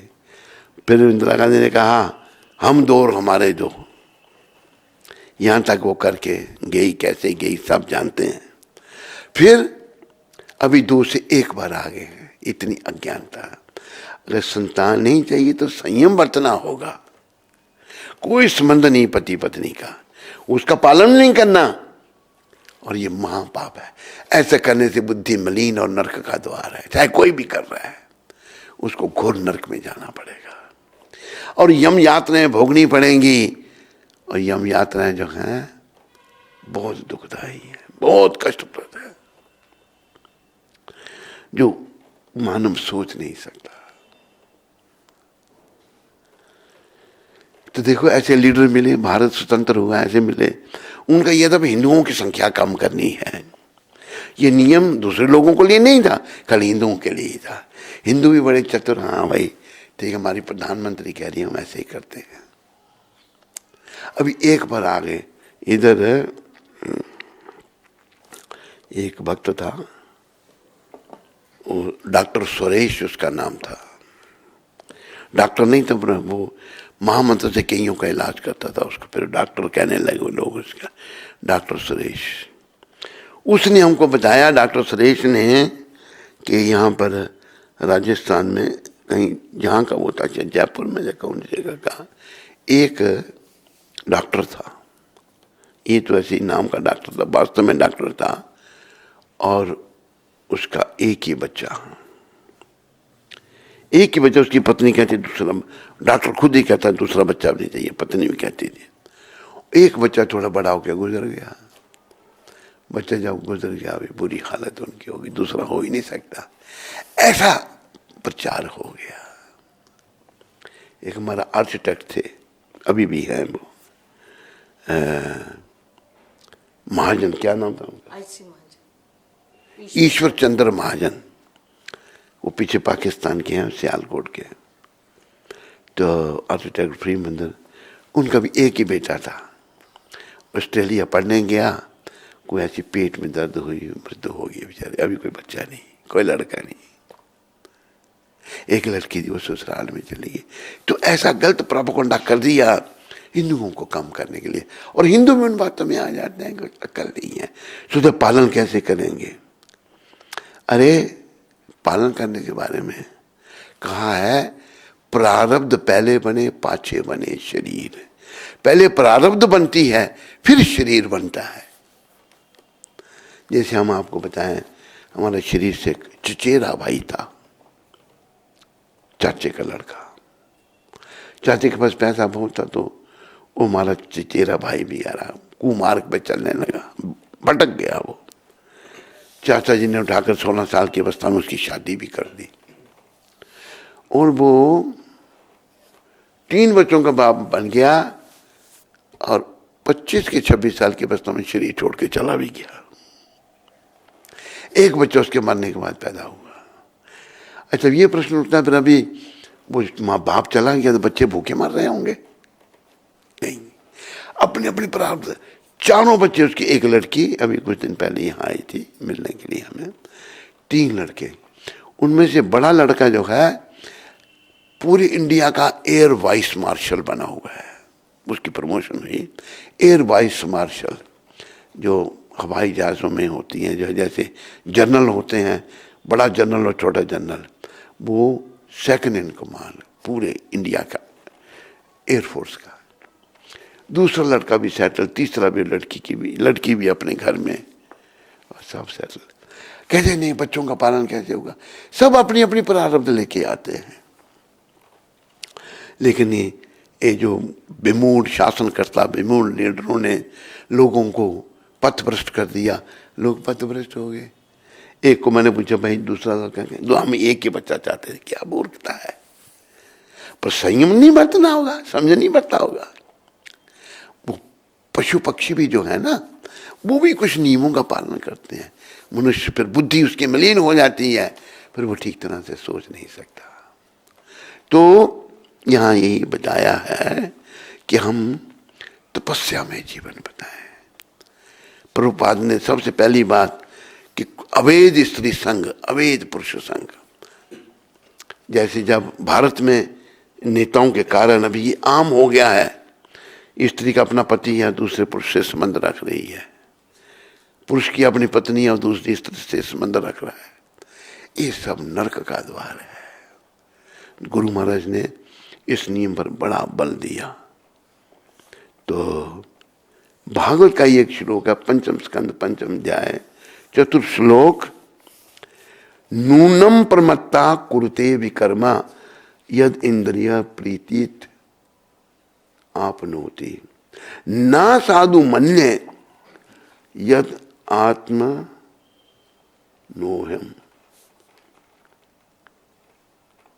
नोयम सन्नपि कलेशद आस देखा। अर्थात जब मनुष्य इंद्रिय तृप्ति को ही जीवन का लक्ष्य मान बैठता है, तो वह भौतिक रहन सहन के पीछे प्रमत्त होकर सभी प्रकार के पाप कर्मों में प्रवृत्त होता है। जब मनुष्य इंद्र तृप्ति यानी खाना पीना सोना भोग विलास को अपने जीवन का लक्ष्य मान लेता है, तो वह भौतिक रहन सहन के पीछे पागल होकर सभी प्रकार के पाप कर्मों में प्रवृत्त होता है। सब प्रकार के पाप वो करेगा, उसमें प्रवृत्त हो जाता है। विदेशों में यही हालत है। वह नहीं जानता कि अपने विगत पाप कर्मों के ही कारण उसे यह क्षण भांगुर शरीर प्राप्त हुआ है। पूर्व कर्मों के कारण, पाप कर्मों के कारण ये शरीर प्राप्त हुआ है जो दुखों की खान है। ये जो शरीर है ये दुखों की खान है, इसमें सुख तो है ही नहीं, नाम का सुख है। वास्तव में जीवात्मा को यह भौतिक देह नहीं धारण करनी चाहिए थी, किंतु इंद्रिय तृप्ति के लिए वह भौतिक देह दिया गया है। क्यों ये शरीर दिया? क्योंकि हम इंद्रियों का तर्पण करना चाहते थे। विदेशों में यही है, नारकीय जीवन। चाहे कोई देश ले लो आप, यूरोप भी मैंने देखा, यूरोप भी बहुत बड़ा है, कुछ देशों में जैसे इंग्लैंड हुआ, फ्रांस हुआ, जर्मनी हुई, आयरलैंड हुई, स्विट्जरलैंड हुआ, कुछ देशों में जाने का सब लोग इंद्रियों के तर्पण में पड़े हुए हैं। ऑस्ट्रेलिया में गए, क्या वहां भी यही है, बुरी हालत है। ऑस्ट्रेलिया के जो लोग हैं वो कौन है उधर, जब इंग्लैंड का राज रहा पूरी दुनिया में, जो लोग क्रिमिनल होते, जो क्राइम करते थे, उनको इंग्लैंड उधर ऑस्ट्रेलिया में छोड़ देते थे। वहां भी उनकी इतनी संख्या हो गई, वहां उन्होंने फिर वहां के लोग भी हैं, अबरजनीस बेचारे वो हैं, बस उन पर राज कर रहे हैं वो लोग। सब जगह इंद्रियों का तर्पण और कुछ है ही नहीं। किंतु इंद्रिय तृप्ति के लिए यह भौतिक देह दिया गया है, क्योंकि हम इंद्रियों का तर्पण करना चाहते, इसलिए दे दिया है। अतः मैं मानता हूं कि बुद्धिमान मनुष्य प्राणी के लिए यह शोभा नहीं देता कि वह पुनः इंद्र तृप्ति के कार्यों में प्रवृत्त हो। जो बुद्धिमान है उसके लिए शोभा नहीं देता कि वो इंद्र तृप्ति के कार्य में लगे, नहीं, क्योंकि दे दिया है, पर पहले यही काम करते रहे, जिससे उसे एक के बाद दूसरा भौतिक शरीर प्राप्त होता रहता है, जिसके एक के बाद दूसरा। ये भी भगवान ऋषभदेव कह रहे हैं अपने 100 पुत्रों को, अपने पुत्रों को यही शिक्षा दे रही है भगवान ऋषभदेव। तो हमें इंद्रियों का तर्पण, उसका परित्याग करना। नूनम परमत्ता, पागल हो गए हैं, परमत्ता मतलब पागल। कुरुते भी कर्मा यद इंद्रिय प्रीत्य अप्रणोति ना साधु मन्य यत आत्मनो अयम सन्नपि कलेशदा आस देहा। ये शरीर इसलिए इंद्रियों को तर्पण के लिए मिला था। तो जैसे यहाँ कहा कि फिर हम इस शरीर के द्वारा इंद्रियों को तर्पण ना करें, ताकि फिर से हमको देह धारण करनी पड़े। ऋषभ भगवान 100 पुत्रों को ये कह रहे हैं इस श्लोक में। और इस शरीर बार बार प्राप्त होता रहे और हम बार बार कष्ट भोगते रहे। पुनरपि जननम पुनरपि मरणम पुनरपि जननी जठरे शायनम यह संसारे बहु दुस्तारे कृपा ही पारे पाहि मुरारे। बार बार जन्म, बार बार मृत्यु, बार बार मां के घर में जो ट्राकनी का कष्ट हम भोगते हैं, इसका अंत करना है। इसका अंत होगा इस देह के द्वारा। और ये महाप्रभु का ये जो हरे कृष्ण आंदोलन है, जिसको बड़ी कृपा करके प्रभुपाद जी ने घोर तपस्या करके सबको दिया है, इसको स्वीकार करके इसके अनुसार चल करके और सतत, जैसे ना भगवान ने कहा कि कीर्तनीय सदा हरि, नाम गाने सदा रुचि, कीर्तनीय सदा हरि। सदा हरे कृष्ण कृष्ण हरे राम राम राम हरे कृष्ण कृष्ण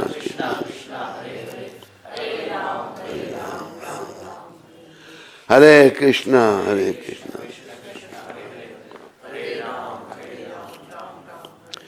पास जाकर अपने आप को शिष्य के रूप में स्वीकार करने की प्रार्थना करनी होती है। जो प्रमाणिक गुरु अथवा आचार्य से वेदों का अध्ययन करने हेतु सुयोग्य है, जिनेऊ यज्ञोपवीत उनका प्रतीक है। श्रील सुखदेव गोस्वामी ने ये संस्कार नहीं किए, क्योंकि वे जन्म से ही मुक्त आत्मा थे। तो सुखदेव महाराज जन्म से ही मुक्त आत्मा थे और उन्होंने ये संस्कार नहीं स्वीकार किए। जन्म लेते ही घर से चल पड़े और वो कोई वस्त्र भी धारण नहीं किया था, उन्होंने चल पड़े और उनकी जय जयकार हुई। बोलो श्रील सुखदेव गोस्वामी महाराज की, बोलो परीक्षित महाराज की, बोलो पतित पावन शिला प्रभुपाद की। इन शब्दों के साथ आप सबका धन्यवाद किया जाता है। हरे कृष्ण। आज की जो शिक्षा है प्रभुपाद जी की 13 तारीख की, आज के दिन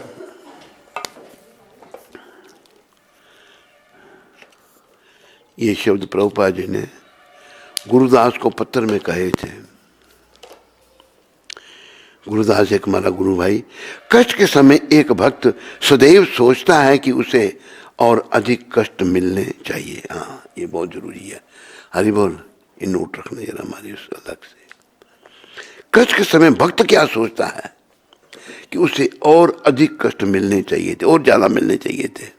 लेकिन कुछ ऐसे ही भक्त होते हैं, एक भक्त आत्मा जो है कष्ट ज्यादा मिलता है उसको, इतना चिल्लाता ही है वो आत्मा, हे भगवान। लोग कहते हैं क्या हो गया, देखते हैं खिड़कियों से लोग, इतना जोर।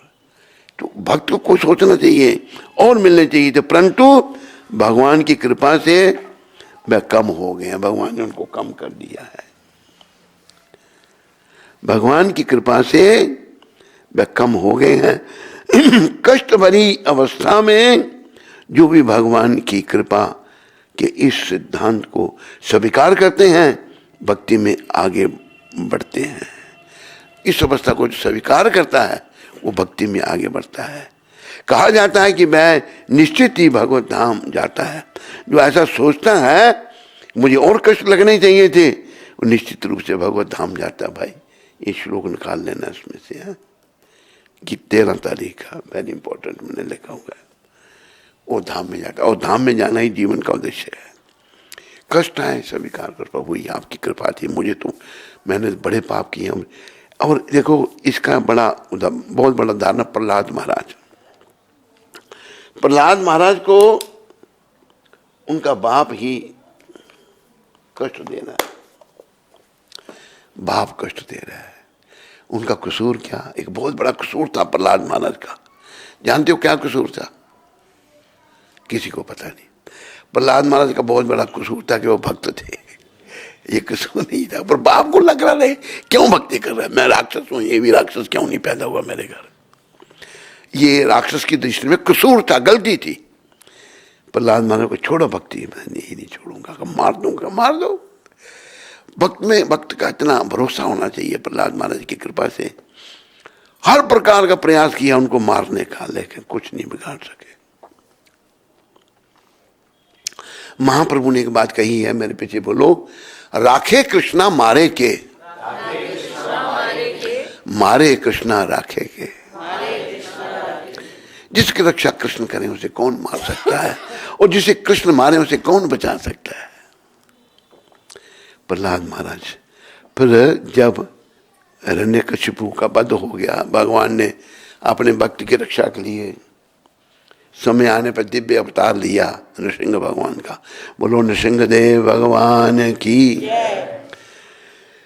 नृसिंह भगवान का जब अवतार हुआ तो हिरण्यकशिपु को मार दिया। अभी प्रहलाद जी को भगवान पूछते हैं, बेटा प्रहलाद क्या वर चाहिए तुम मांगो। प्रहलाद महाराज कहते हैं, प्रभु ये भक्ति आपकी कोई बिजनेस थोड़ा है, मैं कोई बनिया थोड़ा हूं। बनिए को पैसे दोगे तो सौदा मिलेगा। ठीक कह रहा हूं या गलत? बिना पैसे को कोई बनिया सौदा देता है? बोलो। ऑस्ट्रेलिया में देता होगा? नहीं, कहीं नहीं देता ऑस्ट्रेलिया से। अरे मैं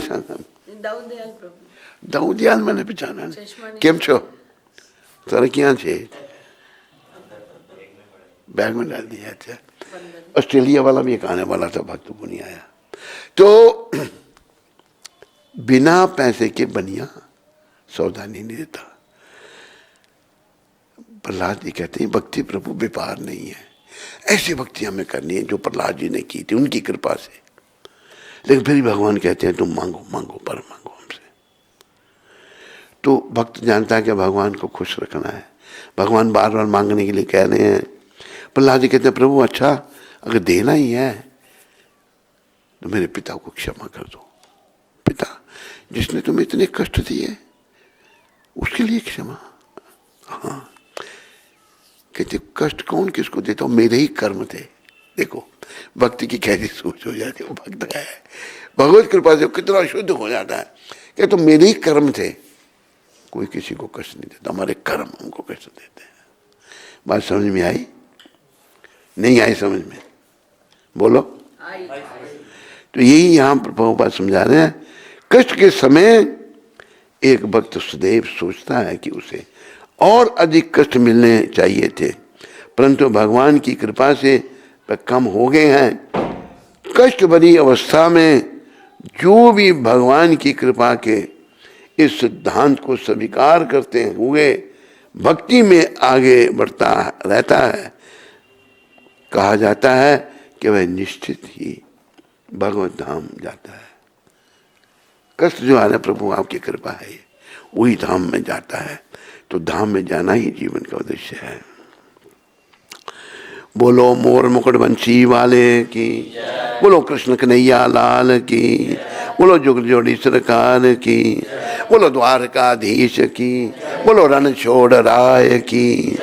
नमः पार्वती पते हर हर हर।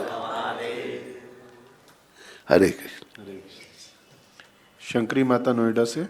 हरे कृष्ण, कोटि कोटि दंडवत प्रणाम गुरुदेव। महाराज जी के पावन चरण कमलों में अपनी कृपा बनाए रखें गुरुदेव, कि मैं अपराधों से बचती रहूं और खुद भी भक्ति में प्रगति कर पाऊं और भी जीव को बिना किसी भेदभाव से प्रचार कर पाऊं।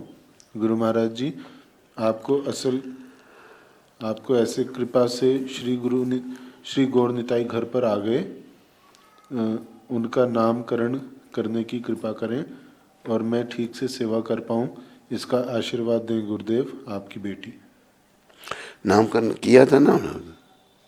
नहीं, करने को कह रहे हैं। कह रहे हैं कि कर दीजिए नामकरण। बुलाई थी तो आपने कहा था बाद में। बाद में कहा था?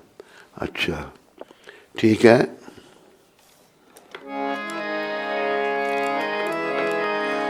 अपराधा शून्य है लहो कृष्ण नाम।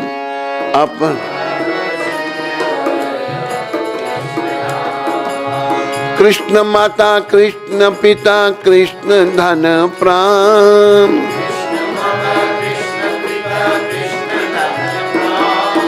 नदिया गद्रू में नित्यानंद महाजान।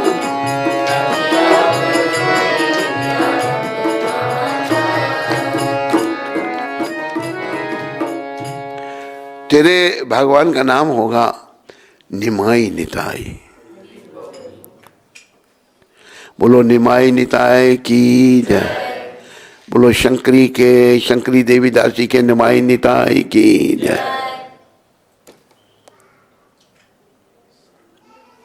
अच्छा ऐसा है, कल से हम थोड़ा टाइम चेंज कर रहे हैं। कल से कथा 8 बजे प्रारंभ होगी। लोग देर से आते हैं तो 8 से 9 बजे तक कथा। कल सब ध्यान रखें, 8 बजे आए, जल्दी आएंगे। हैं? 8 से पहले आ जाइए। प्राण गोपाल प्रभु गयाना से। हरे कृष्ण, परम पूज्य प्रातः स्मरणीय सदगुरुदेव महाराज जी के पावन चरण कमलों में गयाना से प्राण गोपाल दास का कोटि कोटि दंडवत प्रणाम। गुरु महाराज जी, पिछले 2-3 दिन से आपको लाइव प्रोग्राम पर नहीं देखा तो ऐसा लग रहा है जैसे वर्षों से आपके दर्शन नहीं हुए हैं। हालांकि कुंती माता जी के दर्शन करके इस मन को कुछ राहत अवश्य मिल जाती है। गुरु महाराज जी, आपके अच्छे स्वस्थ एवं दीर्घायु के लिए हम प्रार्थना करते हैं। गुरुदेव, अब गौर पूर्णिमा में अधिक समय नहीं बचा है। 2 वर्ष पूर्व आप इन दिनों में गौर कथा सुनाया करते थे। हमारे यहाँ घर घर गौर कथा का प्रोग्राम शुरू हो चुका है। आपकी कृपा से आपके इस दास के यहाँ भी 15 फरवरी को गौर कथा का दिन निश्चित हुआ है। आप हमारे ऊपर कृपा करने के लिए अवश्य पधारें एवं कार्यक्रम को सफल बनाएं। गुरु महाराज, अगर आपका स्वास्थ्य ठीक हो तो एक भजन सुनने की इच्छा थी। सुंदर बाला शचिर दुलाला। दृष्टता के लिए क्षमा चाहता हूँ। आपका दास प्राण गोपाल दास। निकालो भाई ये भजन।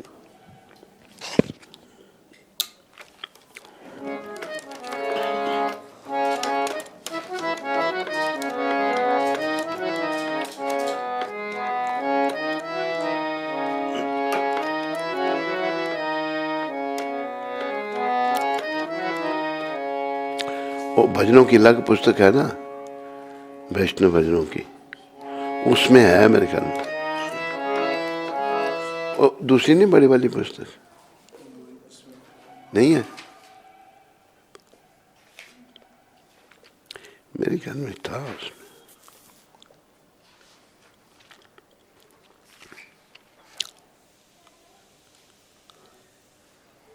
नहीं है?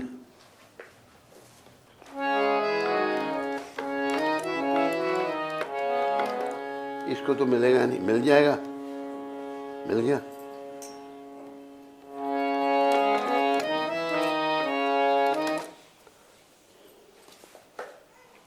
इसको बंद क्यों कर देता?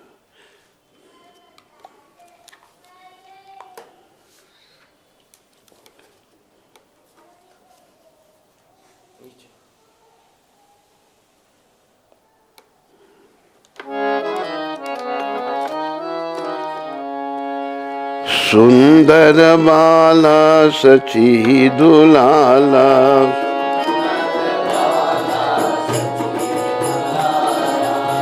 सुंदर बाला सची दुलाला,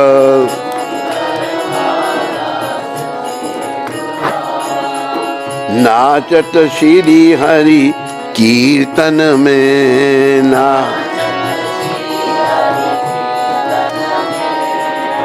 नाचत श्री हरि कीर्तन में,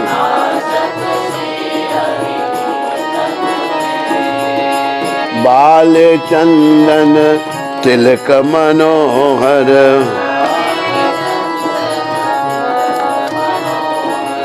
अलका शोभे कपोलन में, शिरे चूड़ा दर्शी वाले, शिरे चू बन फूल माला यहाँ पर डोले, बन फूल माला यहाँ पर, पहिरन पीत पीतंबर शोभे, पहिरन नूपुर रुन जन चरणों में, नूपुर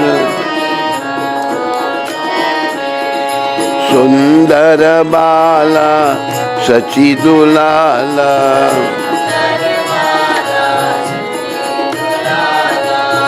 नाचत श्री हरि कीर्तन में,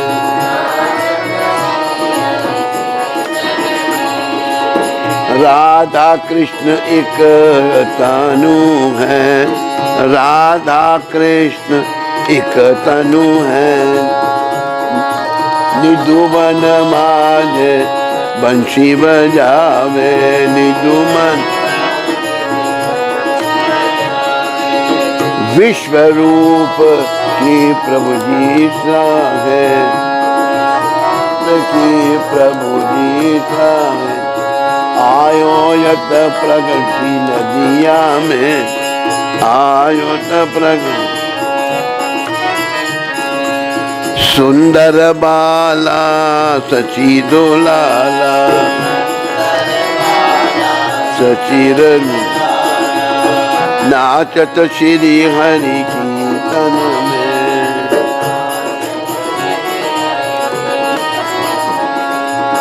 कोई गायत है राधा कृष्ण नाम,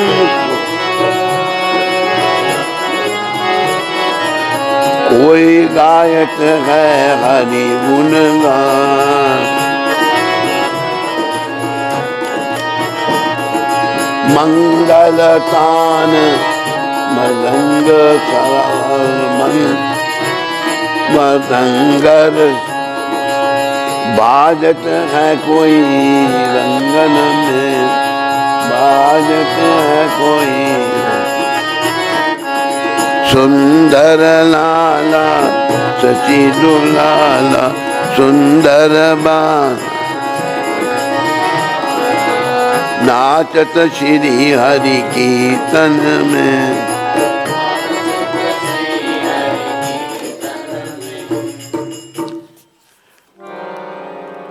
यह अद्भुत विस्मयकारक बालक भगवान हरि के नामों के कीर्तन में नृत्य करता हुआ माता सची का अत्यंत प्रिय शिशु है।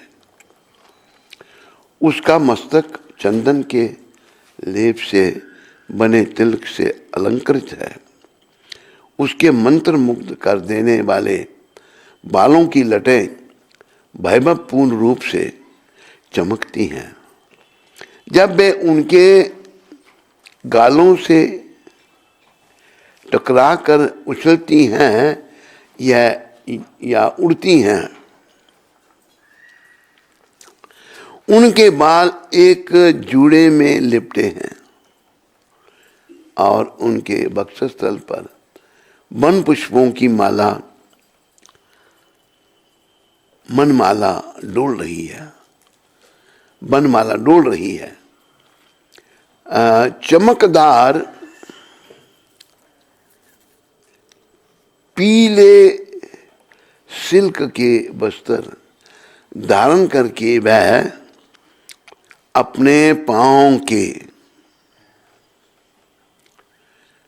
खनखनाते नूपुरों की ध्वनि सहित नृत्य करता है। श्री राधा और कृष्ण का एक ही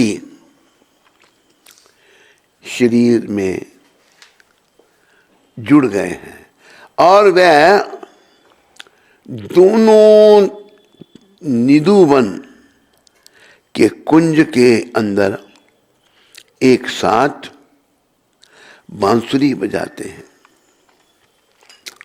इस स्वभाव में भगवान विश्वरूप आ गए हैं और नदिया के नगर में स्वयं को प्रकट किया है। जब उस कीर्तन में कोई राधा एवं कृष्ण के नामों का गान करता है, अन्य कोई भगवान हरि के दिव्य गुणों के गीत गाते हैं, जबकि अन्य लोग मधुर और रस में मृदंग ढोल पर शुभ ताल बजाते हैं। यह सब कुछ उस शानदार प्रभावी प्रदर्शन में होता है। बोलो नंदलाल, बोलो सच्ची नंदन की जय, बोलो सच्ची दुलाल की जय, बोलो सच्ची माता के प्रिय लाल की जय, बोलो गौर निताय भगवान की जय। हरे कृष्ण।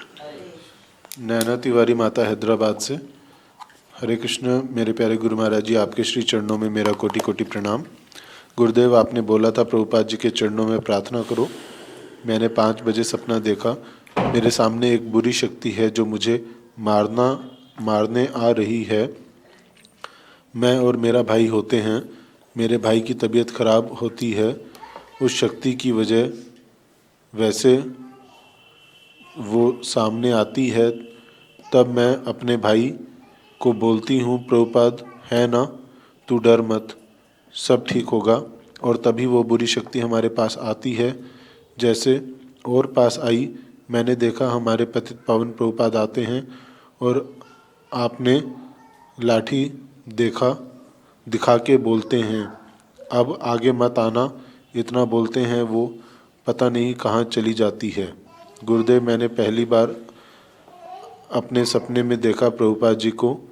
अब अगर उनके विग्रह को देखूं तो ऐसा लगता है वो मुझे देख रहे हैं। मैं उनसे कहती हूँ तो ऐसा लगा वो मुझे कुछ बोले। हे गुरुदेव, आप कृपा करो, मैं प्रभुपाद जी के मार्ग पर चलूं। गुरुदेव, आपकी कृपा के बिना कुछ संभव नहीं है। आप कृपा करो, मेरी भक्ति अच्छे से हो, मेरा मन कहीं और ना लगे, मेरा हर एक मिनट कृष्ण को हो और प्रभुपाद जी की सेवा में हो। हरे कृष्ण, दंडवत प्रणाम। अच्छी बात है। नैना तिवारी हैं जी, तेरे पर कृपा हो गई है, बस भक्ति में आगे बढ़ो, जीवन को सफल करो। हरिशंकर तिवारी जी हैदराबाद से। गुरु महाराज जी के चरणों में कोटि कोटि दंडवत प्रणाम। हरे कृष्ण गुरु जी, कुछ दिनों से मेरी भक्ति ठीक से नहीं हो पा रही है। पहले मैं बहुत मौज मस्ती से भक्ति कर पा रहा था, पर अब इन 1 हफ्तों से ऐसा लगता है कि मैं माया में बहुत ज़्यादा आकर्षित होते जा रहा हूँ। गुरु जी मुझे मार्ग दिखाएं, कैसे मैं माया से दूर रह के अपनी भक्ति को दिन प दिन बढ़ती जाए। और गुरु जी, जब भी मैं कृष्ण को ध्यान से देखता हूँ तो मेरी आंखें भर आती हैं। ऐसा लगता है कि झट से कृष्ण के पास चला जाऊं। गुरु महाराज जी मुझे दर्शन दें, जो मैं इसी जन्म में अपनी भक्ति पूरी हो जाए और कृष्ण प्राप्ति हो जाए। देखो, ऐसा है, कभी कर्म आ जाते हैं हमारा, कई बार हम समझाते हैं, उनके कारण भक्ति कम हो जाती है। लेकिन बुद्धि से काम लेकर के प्रयास करते रहना है, मन में विराग रखना है। भगवान ने कहा कि विराग मतलब कि दिन मैंने ये संसार छोड़ना है और मेरे को ये जीवन केवल कृष्ण प्राप्ति के लिए हुआ है और मैंने कृष्ण प्राप्ति करने। बीच में जब कर्म आ जाते हैं तो भक्ति कम हो जाती है, उसमें घबराना नहीं, लगे रहना। धीरे धीरे जैसे भक्ति का प्रभाव, नाम का प्रभाव होगा, फिर वो बुरे कर्म ढकना शुरू हो जाएंगे। हरे कृष्ण। ज्योति तिवारी माता हैदराबाद से, मेरे प्यारे गुरु महाराज जी के श्री चरणों में मेरा कोटि कोटि प्रणाम। गुरुदेव, ये कल इनका जन्मदिन था। कल इनका जन्मदिन था। अपनी इस बेटी को आशीर्वाद दीजिए कि मुझे श्री कृष्ण के चरणों में अनुराग हो जाए, प्रेम भक्ति मिले। शिला प्रभुपाद मेरे परम दादा गुरु की कृपा से मुझे सद्बुद्धि मिले, मेरे इस मलिन मन से सारे दोष मिट जाएं। सदैव गुरु जी और गौर निताई की सेवा में ही रहूं, अपने प्यारे गुरु महाराज जी की आज्ञा का पालन करूं। अपनी इस बेटी पर कृपा करो गुरुदेव, अगर मुझसे कोई भूल हो गई तो मुझे माफ़ करना।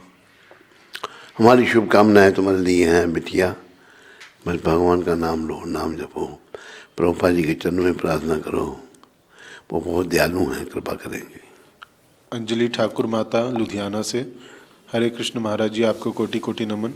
महाराज जी, मैंने आपको हरे कृष्ण चैनल पर पहली बार देखा था और 7 महीने की मंगल आरती के फल के रूप में आपका दर्शन 10 जुलाई 2022 मंगल आरती में वृंदावन में इस्कॉन में हुआ। जब आपकी आरती में आवाज़ कानों में आई तो वो लम्हा मेरे लिए अद्भुत था। बड़ी हिम्मत करके आपके पास मैं आई और आपने आशीर्वाद में मुझे मेरी झोली में भगवान की माला दी और संभाल कर रखने को कहा। महाराज जी, मैं उस दिन से ही आपको अपना गुरु महाराज जी के अपने पिताजी के रूप में मान चुकी हूँ। मंगल आरती भी करती हूँ, 21 माला भी करती हूँ, भगवद गीता भी पढ़ती हूँ। क्या आप अपनी इस बेटी को अपने आंगन में स्वीकार करोगे? बस आप अपना आशीर्वाद मुझ पर करके मुझे स्वीकार कर लें। मेरे दोनों बेटों को आशीर्वाद दें कि वो भी अपनी भक्ति में आगे बढ़ें और अपने जप को बढ़ाएं और आपकी शरण में वो भी आएं। हरे कृष्ण महाराज जी। अंजलि ठाकुर जी, हमारी शुभकामनाएं तुम्हारे लिए। बस लगे रहो भक्ति में, भक्ति ही जीवन है। नाम गाने सदा रुचि, कीर्तनीय सदा हरि। नाम में रुचि सदा पैदा करो, कीर्तन करते रहो, प्रभुपाद जी की कृपा से भक्ति में आगे बढ़ते रहो। जो भी कुछ संपर्क में आए उसको भी भक्ति के लिए कहो तो धीरे धीरे प्रगति होगी और जीवन सफलता के पथ पर आगे बढ़ेगा। हरे कृष्ण। रवि मुरादाबाद से, रवि जी, हरे कृष्ण गुरुदेव, दंडवत प्रणाम। हम मंगल आरती सुबह घर पर करते हैं, कोई अपराध तो नहीं है इसमें, क्योंकि सेंटर बहुत दूर है? नहीं, अगर सेंटर दूर है तो घर में कर सकते हैं आरती, कोई प्रभुपाद जी ने अनुमति दी है। मधुमंगल प्रभु पलवल से, हरे कृष्ण गुरु जी महाराज, आपके पावन श्री चरण कमलों में कोटि कोटि दंडवत प्रणाम। गुरु महाराज जी, मुझ पतित को क्षमा करना कि मैं बिना आपकी आज्ञा के घर वापस आ गया, क्योंकि जो मैंने छुट्टियां ले रखी थी वो समाप्त हो गई। मैं आपको बताकर आना चाहता था, लेकिन आपके 2 दिनों से दर्शन नहीं हुए, इसलिए मुझे ऐसे ही आना पड़ा। हे गुरु महाराज जी, लेकिन मैं बहुत जल्द आपकी सेवा में हाजिर होऊंगा। अगर आपके श्री पावन चरण कमलों में मुझसे कोई भूल या कोई अपराध हुआ हो तो आप मुझे अज्ञानी मूर्ख को क्षमा करें। हे गुरु जी महाराज, जो समय मैंने आपकी छत्र छाया में बिताया है, ये दिन मेरे जीवन के सबसे अधिक आनंदमय रहे। हे गुरु जी महाराज, आप हमें आशीर्वाद दें ताकि हम जल्द से जल्द आपकी सेवा में आ सकें। आपका अधम दास मधुमंगल दास पलवल। मधुमंगल, हमारी शुभकामनाएं तुम्हारे लिए, तुम्हारे परिवार के लिए। बस प्रभु भक्ति, प्रभु शरण ही जीवन है। प्रयास करो, प्रभुपद कृपा से जीवन को सफलता के पथ पर अग्रसर करो। हरे कृष्ण। काजल माता दिल्ली से, हरे कृष्ण मेरे प्यारे दादा गुरुदेव, आपके चरणों में आपकी सधम पतित बेटी का कोटि कोटि दंडवत प्रणाम। गुरुदेव, मैं मुरारी गुप्त दास जी की बेटी दिल्ली से। गुरुदेव आप कैसे हैं? गुरुदेव मैं मेरे परम आदरणीय दादा गुरु जी से प्रार्थना करती हूँ, आप ऐसे ही हमें अपने दर्शन देते रहिए। गुरुदेव आपसे मेरी एक यही विनती है कि आप हम सबको अपना आशीर्वाद प्रदान करें और हमें कृष्ण भक्ति में आगे बढ़ने का आशीष प्रदान करें। गुरुदेव एक भजन सुनने की बहुत इच्छा है आपके कमल मुख से। मेरे प्यारे दादा गुरुदेव, इस पतित आत्मा से कुछ गलत शब्द निकल गए हों तो मुझे क्षमा करें। हरे कृष्ण गुरुदेव। भजन है, दयाल निताई चैतन्य बोले, नाचे रे अमार मन।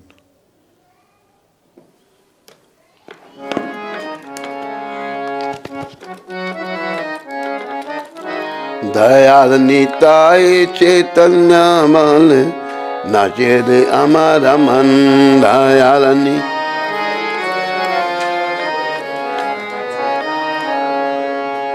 नाचे रे अमार मन, नाचे रे अमर मन, नाचे। दयाल निताई चैतन्य बोल, नाचे रे अमर मन। दयाल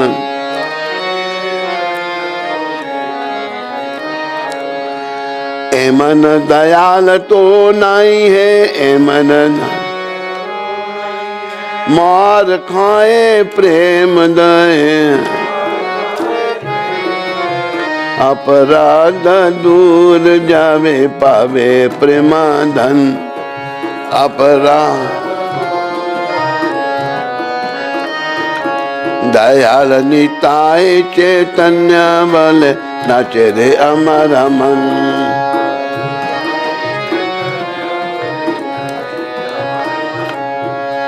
कृष्ण नामे रुचि होवे, अपराध बेचार तो नहीं है। अपराध ओ नामे अपराध बेचार तो नहीं है। ओ नामे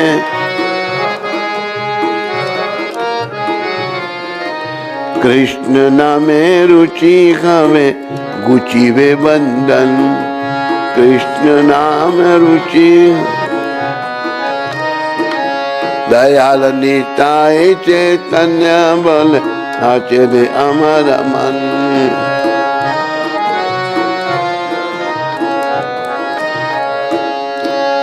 कृष्ण नामे अनुराग तो हवे है। कृष्ण तो अनायासे सफल हवे, जीवेरा जीवन।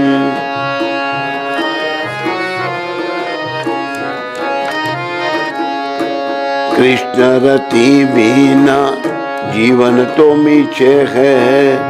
कृष्ण शेष वृंदावन राधा, मेरे पावे दर्शन। शेष वृंदावन गौर कृपा हले है, गौर कृपा हले है।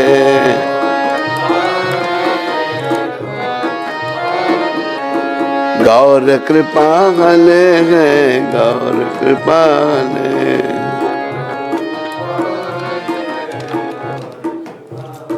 दयाल निताई चैतन्य बोले, नाचे रे मारा मन। मेरे प्रिय मन अत्यंत दयालु भगवान चैतन्य महाप्रभु व नित्यानंद प्रभु के नामों का उच्चारण करते हुए कृपया नृत्य करो। मेरे प्यारे मन कृपा करके नाचो, कृपया नृत्य करो। उन दोनों के समान और कोई इतना दयालु नहीं है। मार खाने के बावजूद भी उन्होंने भगवत प्रेम प्रदान किया। हे मेरे मन, उनके नामों का जप उच्चारण करने से आपके सभी अपराध नष्ट हो जाएंगे और आप प्रेम धन प्राप्त करेंगे। वास्तव में उनके पवित्र नामों का जप करते समय अपराधों पर विचार नहीं किया जाता। इस नाम जप द्वारा आप श्री कृष्ण के नाम का उच्चारण करने में रुचि विकसित कर लेंगे, तब भौतिक अस्तित्व से आपका बंधन नष्ट हो जाएगा।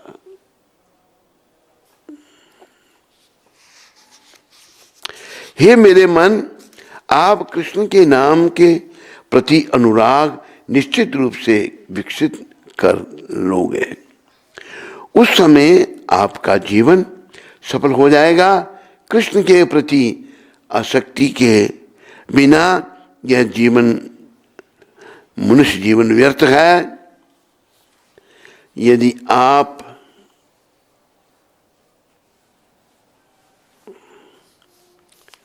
भगवान श्री गौरांग की कृपा प्राप्त करते हैं, तब अंत में आपको शीघ्र ही वृंदावन धाम में श्री श्री राधा कृष्ण के दर्शन प्राप्त हो जाएंगे। बोलो चैतन्य निताय की जय।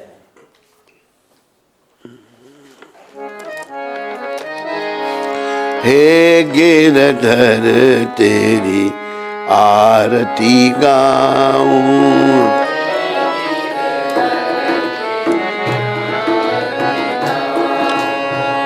मोर मुकुट ते शीश पर सोहे मोर,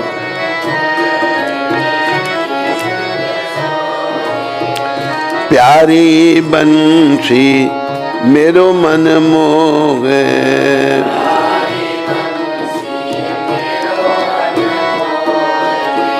देख सभी बलि हारी मैं जाऊं,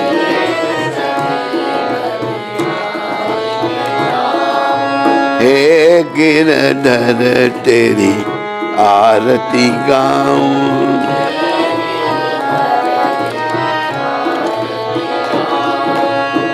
चरणों से निकली है गंगा प्यारी,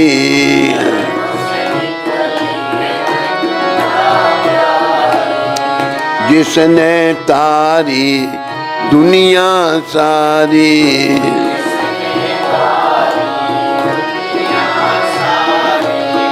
उन चरणों में शीश झुकाऊं,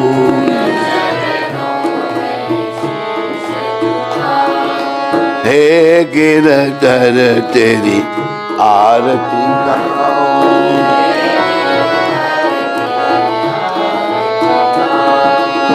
संग सोहे वृष बानु दुलारी,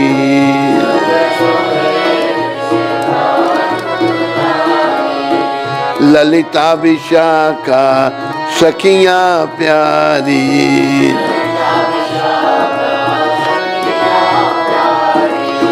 युगल छवि के दर्शन पाऊं,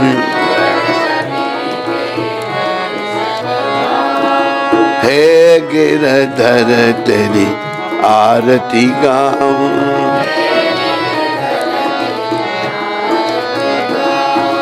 व्यास दास के नाथ आप हो,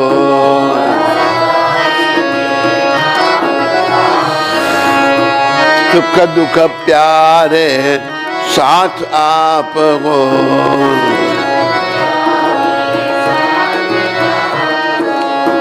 वास सदा वृंदावन पाऊं, सदा हे गिरधर तेरी आरती गाऊं,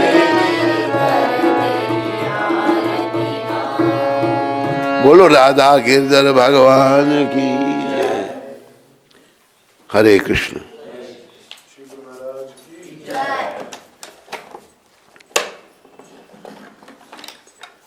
अभी आप सब लोग प्रसाद लेते जाइए।